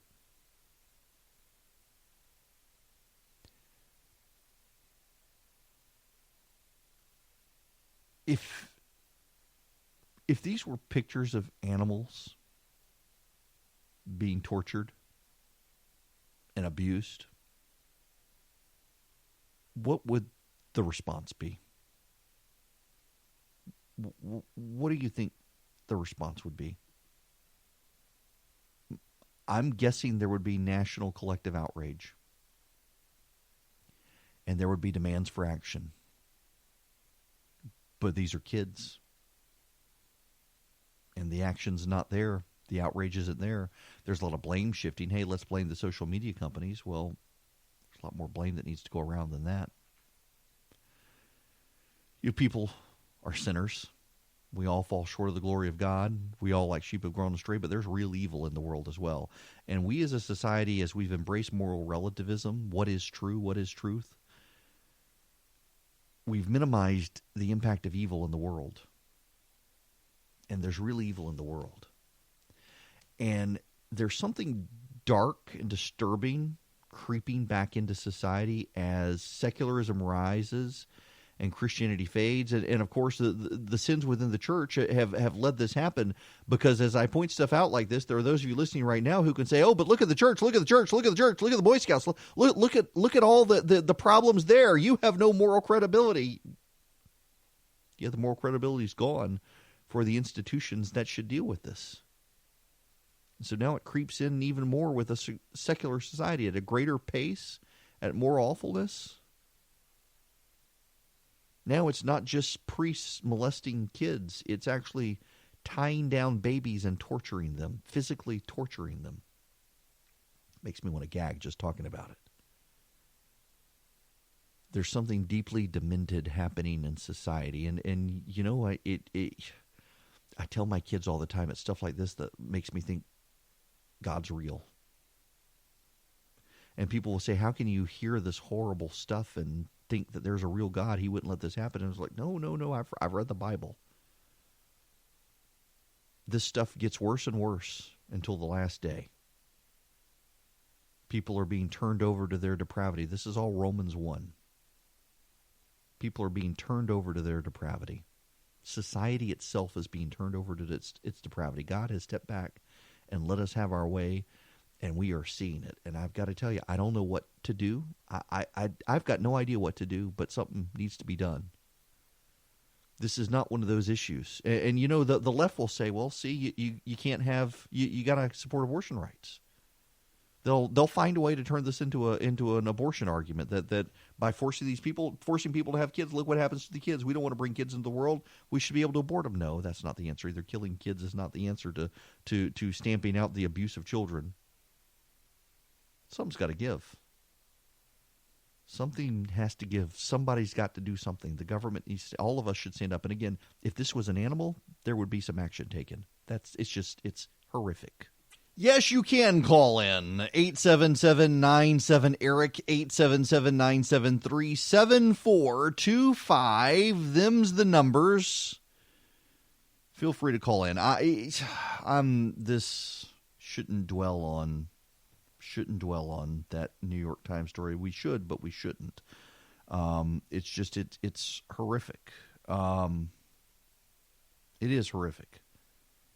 But let's move on to other things. I've told the story several times. I'm found myself in seminary. I've taken the semester off to launch this show, and hang on. Yeah. After 6:30 p.m. Closer to, sorry. I'm trying to deal with stuff that must be done. So I've mentioned I wound up in seminary largely because I kept getting asked. I do talk about culture and faith. I am an evangelical Christian, although I don't know if I want to keep using the word evangelical. It's becoming tainted by politics. But you know what I mean. I'm in a PCA church, grew up Southern Baptist, take my faith seriously, have over time realized that I need to conform my politics to my faith instead of conforming my faith to my politics.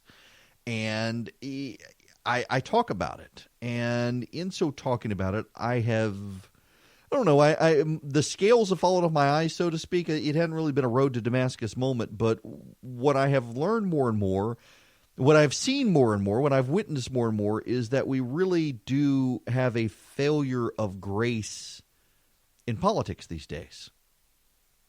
And that's actually going to be something. There's an impeachment angle. Yes, there is. There's an impeachment angle here. It trips up the Democrats, I think. I think it does trip up the Democrats. I want to play you this audio from Congressman Ted Lieu. No, people sit on boards and they get monetary payments.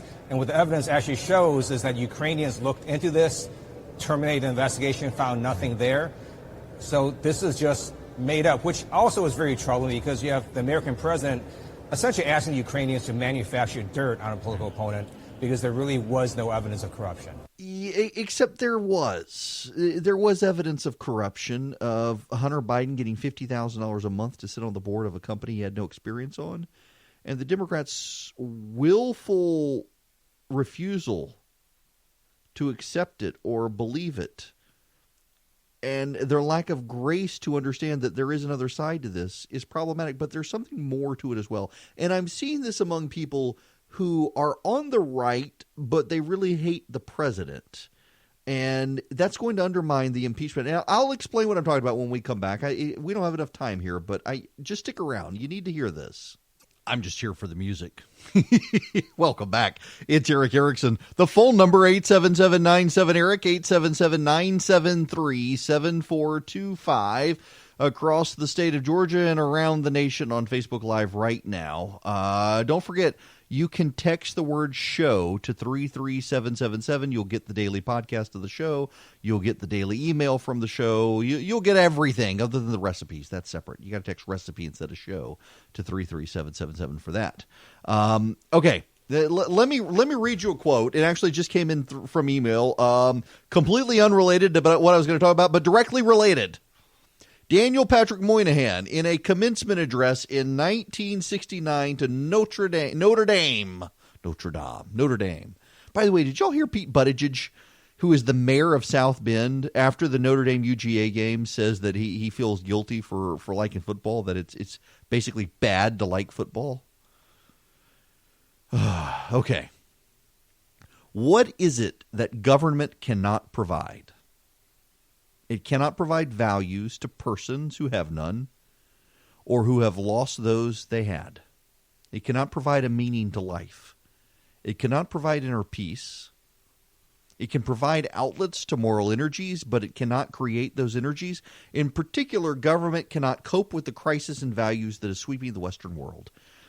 We are where we are as a nation, I think, to some degree because of a crisis of values in this country and a divergent path in the culture war in this country. There are those who want to be left alone. There are those who want to impose their values on others. The people who want to impose their values on others are divided between those who believe the nation really was founded as a Christian nation and we should all behave accordingly, and those who believe we are a secular atheist society and religion is outmoded and want to impose those values as well. It's deeply problematic, I think. And I'm seeing this in a lot of the conversations. And again, social media really isn't that indicative of the nation as a whole. But in the bubble and echo chamber that the media and politicians feed off of, I think it actually is indicative of where things are right now. And what we see is this real intolerance on both sides towards anyone deviating from tribe. Any Republican who suggests, let's wait and see, is immediately excoriated as a heretic, burn him at the stake. How dare you not defend the President of the United States? So on my other radio show last week, there was an interesting situation where I said I don't think what the President has done is impeachable. I do not. I read the transcript. I read the whistleblower complaint. I think there's a logical explanation for the president locking transcripts away where people can't leak them. I think there's a logical explanation for the president saying what he said. I absolutely think that the president did nothing wrong in the transcript. And I think the media badly is overplaying their hand in how they characterize the transcript. It's not good. Don't get me wrong. I'm not saying it's good. And people are also hearing if you say it's not bad, it means no. I just think it's not impeachable. It's not good, but it's not impeachable. But then I said something else. I said if it is shown that the president did withhold that money to Ukraine to pressure Ukrainians into investigating Joe Biden to benefit the president's reelection, there are a lot of ifs in there. If he withheld the money, if it was to benefit his reelection, then that's impeachable because it would undermine the separation of powers. If it undermines the separation of powers, it goes after the power of the purse. The power of the purse is fundamentally by the founders put into the Constitution in Article 1 to give the legislature supremacy. We don't have three co-equal branches of government. The legislature is supposed to be the most powerful. It has the power of the purse. If anything, the articles of the Constitution are put in order of prominence, not three equal branches, but the first article gives the most prominence, the second article the second, the third the least. And yet the courts have tried to make themselves the most powerful, but I digress. If the president tried to usurp the power of the purse for political gain, that is impeachable. That is impeachable under the historic standards of the Constitution. That is impeachable under the standards of the founders. That is impeachable under the standards of the Federalist Papers. That is a high crime and misdemeanor under the Constitution for the presidency to deviate and break through the firewall of the First Amendment, first article of the Constitution, and seize the power of the purse for himself, to have right and discretion to withhold funds without appropriate lawful authority by Congress. That makes the president a king, not a president. Not only that, it makes the president a king beyond the power of the king of Great Britain from whom we rebelled. That would be impeachable, but there is no evidence of that. There is no evidence of that. And yet I was excoriated by supporters of the president last week for saying there's no evidence of this, but if this happened, that would be where I would support impeachment. How dare you? How dare you do this? What have I done? I've said what the president did isn't impeachable. But here's something that is not proven. If it was proven, it would be impeachable. Oh, no, you can't do that. And we have something else on the left. On the left, we have the situation, and particularly among people who are Republicans, but they don't like the president. If you do not right now support impeachment of the president, you're a hack. If you do not right now support the president, you're a terrible person betraying the country and the Constitution. There's no gray area there. You either must agree with Adam Schiff right now or else. Again, here's Hugh Hewitt from Meet the Press this weekend. He makes a very good point. Even if you and I don't always see the world eye to eye, but he makes a good point on this. The most important thing that was said this morning thus far is Adam Schiff came on and he went full Alice in Wonderland, Queen of Hearts. Verdict first, trial later. I believe he destroyed his credibility this morning on this show as a fair arbiter of this process. The key other thing about is there enough time, is there a middle? That middle is tired of investigating President Trump. It has gone on for 2 years, and the most interesting part of the Nancy Pelosi decision to go for a fast impeachment is the implicit but very real concession that the Mueller report had no impeachable offense, no obstruction, no collusion. It's gone. They have erased it from the record, so Adam Schiff is biased, and Nancy Pelosi has admitted that Mueller exonerated Trump. Yep. And we have a personal investment here from people who hate the president that if you don't go along with Adam Schiff in this, you're bad. But at the same, they said the same thing about the Mueller report. If you didn't agree with the conclusions of the Mueller report, you were bad. And then the Mueller report came out and said there was no collusion. Oh, but. And there's no grace. What's happening here is we're shaping up to a position where there is no grace. And in having no grace, we're not allowing people to change their position. Because they know if they do change their position, they're going to be excoriated. Look at what happened with Mitt Romney. Mitt Romney came out and said he was concerned with the allegations. He didn't support impeaching the president, but he was concerned. And the right tore into Mitt Romney. Trump supporters tore into Mitt Romney. He was disloyal. But on the left, they tore into Mitt Romney for not saying impeachment. If not this, what? What will it take, Mitt Romney? You should be impeaching him now. You should have been impeaching him yesterday. You're just a terrible person, Mitt Romney. You're such a partisan hack, Mitt Romney. You're all in the presidency. You're humping Donald Trump's leg. There's no win. Why should Mitt Romney come to the conclusion that there should be impeachment when he's going to be attacked? Why should Mitt Romney come to the conclusion that there definitively was no wrong when he's going to be attacked? And it's one thing to be attacked by the other side. It's the side you're coming to welcomes you with the open arms of cannibals. Why should you want to go in their position when they're going to attack you? You know, I was one of the never Trumpers in 2016. I said I'd support the president in 2020. In 2016, I said character counts. Hillary Clinton and Donald Trump both have terrible character. I'm just not electing either one of them. I'm having nothing to do with either one of them. 100 million Americans agreed, and so I've said, you know, in 2020, as much as I think character counts, 120 million Americans decided otherwise. I'll participate and pick between the two parties, and between the two parties, I'll go with Trump. Still doesn't mean I think he's got great character. I think he's got terrible character, but most Americans have clearly decided character doesn't count anymore. And between the candidates on their policies, I'll go with Trump. But I was excoriated by Trump supporters for saying I would support the president in 2020. We didn't need you in 2016. We don't need you now. You know, one of the few people who didn't excoriate me was the president. He called several times. The president's called me now. Called and thanked me for that. But there's no grace in politics anymore. I mean, to be greeted with the open arms of cannibals by moving to one side makes you not want to move to that side. When the never-Trumpers out there now, the diehard will never support the president, would rather a communist socialist than President Trump, even though they claim to be Republicans. When their position is you either come out for impeachment now or to heck with you forever. They really make it hard for Republicans to want to change their mind. If you're going to make people pay a price to come to your side, they're not going to want to come to your side.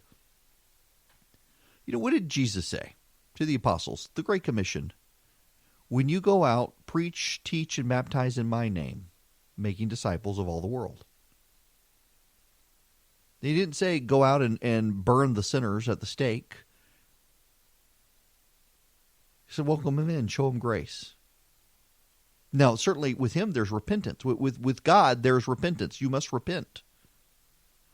You must say, I'm sorry for the things I did. But when it's between us, you know, you should just welcome people in. They're coming to you as a tacit acknowledgement that they're repudiating their side. When people come to the president's side who have been skeptical of the president, to want to put them at the back of the line, to punish them, to excoriate them for not having gotten there soon enough, that's not the way you play the game of politics when you want to build a coalition. And both sides right now need to build coalitions, and it's as if both sides have forgotten how the game is played. It's as if both sides really have embraced the idea of new rules, that somehow the old rules don't apply. And I disagree with that. I think the old rules still apply. In fact, I think Donald Trump won under the old rules. And people are so discombobulated by him winning, they can't see that the old rules still applied. Both candidates had very high name recognition, and the candidate who had more favorability won. That's the oldest rule in politics. Hillary Clinton was despised by most Americans. She had outstanding name ID, and it was almost all negative.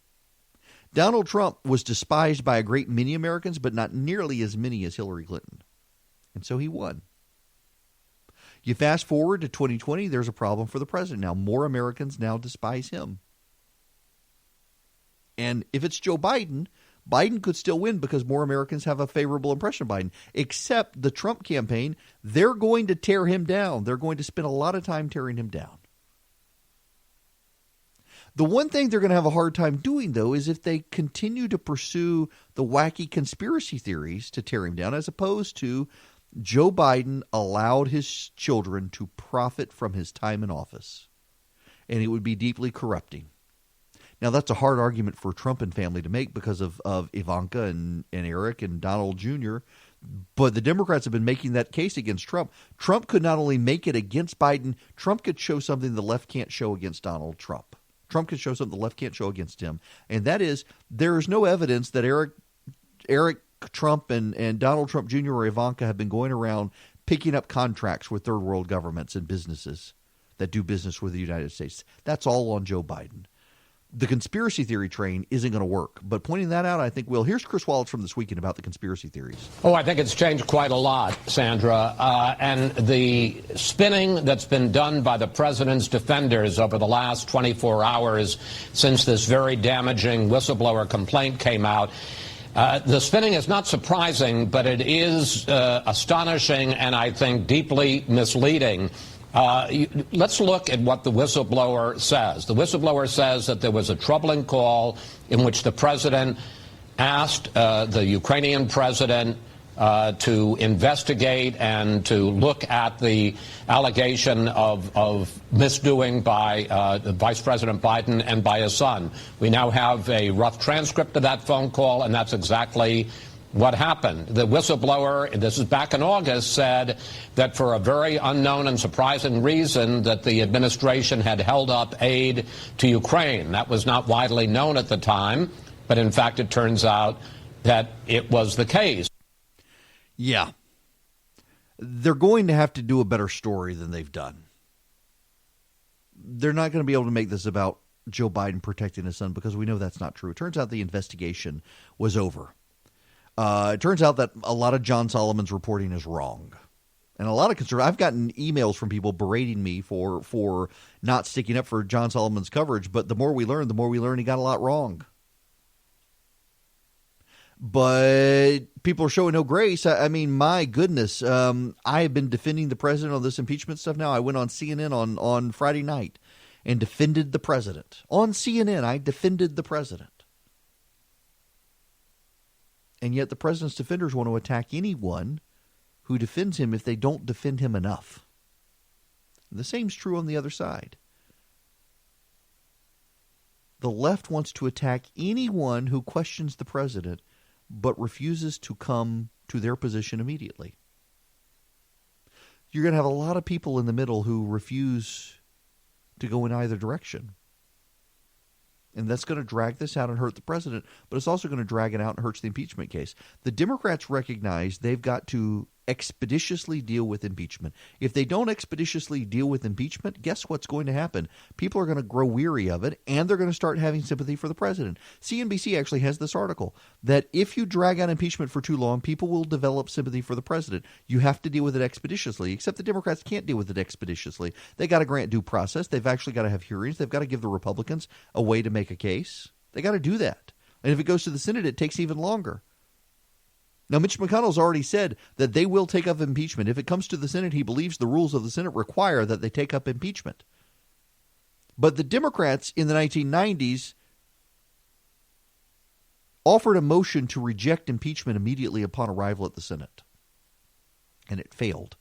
And they created a precedent Mitch McConnell could use to reject impeachment immediately upon arrival at the Senate. In other words, to find the president not guilty based on what the House found without having a trial. And they could do that too. And if the Democrats want this to go forward, they need to think real carefully about how they're treating people like Mitt Romney and Ben Sasse and Susan Collins and Richard Burr and Johnny Isakson and Pat Roberts and Mike Enzi and the like. Republicans need to think about the same thing. It could go a long way in helping you in your position, whatever your position is, if you offer grace to the wayward people who haven't made up their minds. Neither side wants to do that. It's going to hurt them both. That's right. How many of you have done this today? I can see in real time. Oh, yeah, we got a few. Recipe to 33777. I honestly, I haven't decided what I'm sending out. So I set several of them, and then I have to decide what I'm going to send out. I sent out corn fritters on Thursday last week, and I had to resend it because I forgot an ingredient. I may have to do a dessert. Maybe something healthy. I don't know. We'll see. Text recipe to 33777, and on Wednesday or Thursday, I'll email you a recipe of something. I'm a big believer in breaking bread. Transcends the partisan divide these days. Now, there is news. It is happening right now. Last week, there was an allegation at the school where Karen Pence works in Virginia that a sixth grade African-American child says that older white boys in the school held her down and cut off her braids and called her hair nappy. It became a huge story in large part because this is the school where Karen Pence teaches. You know, the left has been out to get Karen Pence for doing this. This is very much like my kids. My kids go to a classical Christian school in Macon, and it's very ordered. It does not use Common Core, which is fantastic. It uses real math.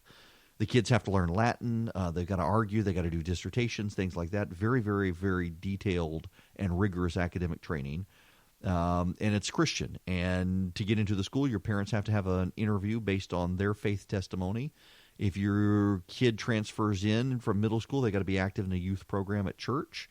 And very much like this school that Karen Pence does. Well, the story came out, and the media, of course, pounced on it because they hate the very idea that this school exists. Remember, there was some speculation that maybe Karen Pence shouldn't get protection to go work at a school that discriminates against transgender and gay people. How does it discriminate? Well, it's a Christian school, so the people who work there have to be in a biblical relationship. That means straight marriage, real marriage. Turns out the story's not true. The school is now reporting the kid made it up. That's right, made it up. We're seeing these. We saw the former NFL player who spray painted MAGA and whatnot in his store to try to get some sympathy. Turns out it wasn't real. We're seeing this around the country now. A lot of hate crimes. They're all made up by people claiming that it's Trump supporters. They get big media attention, lots of sympathy, and they've made it up. You should be real skeptical of these things now. It seems like we've had more fake hate crimes than real hate crimes in the last couple of years. Particularly in the age of Trump, we've had this. More fake crimes than real crimes. Everybody making these sorts of things up. And the media seizes on all of them as if they're real. The media seizes on all of them as if they're horrible tragedies, that Trump is inspiring this stuff. If anything, what Donald Trump is doing, he's inspiring a bunch of people to make fake hate crimes. And the media plays up these stories. And the problem is that the real stories get downplayed or diminished. Like, for example, the abuse in Jewish communities in New York City is on the rise. The amount of anti-Semitic crimes in New York City is escalating. The abuse up there is escalating, and people don't pay attention to that stuff. It's a shame.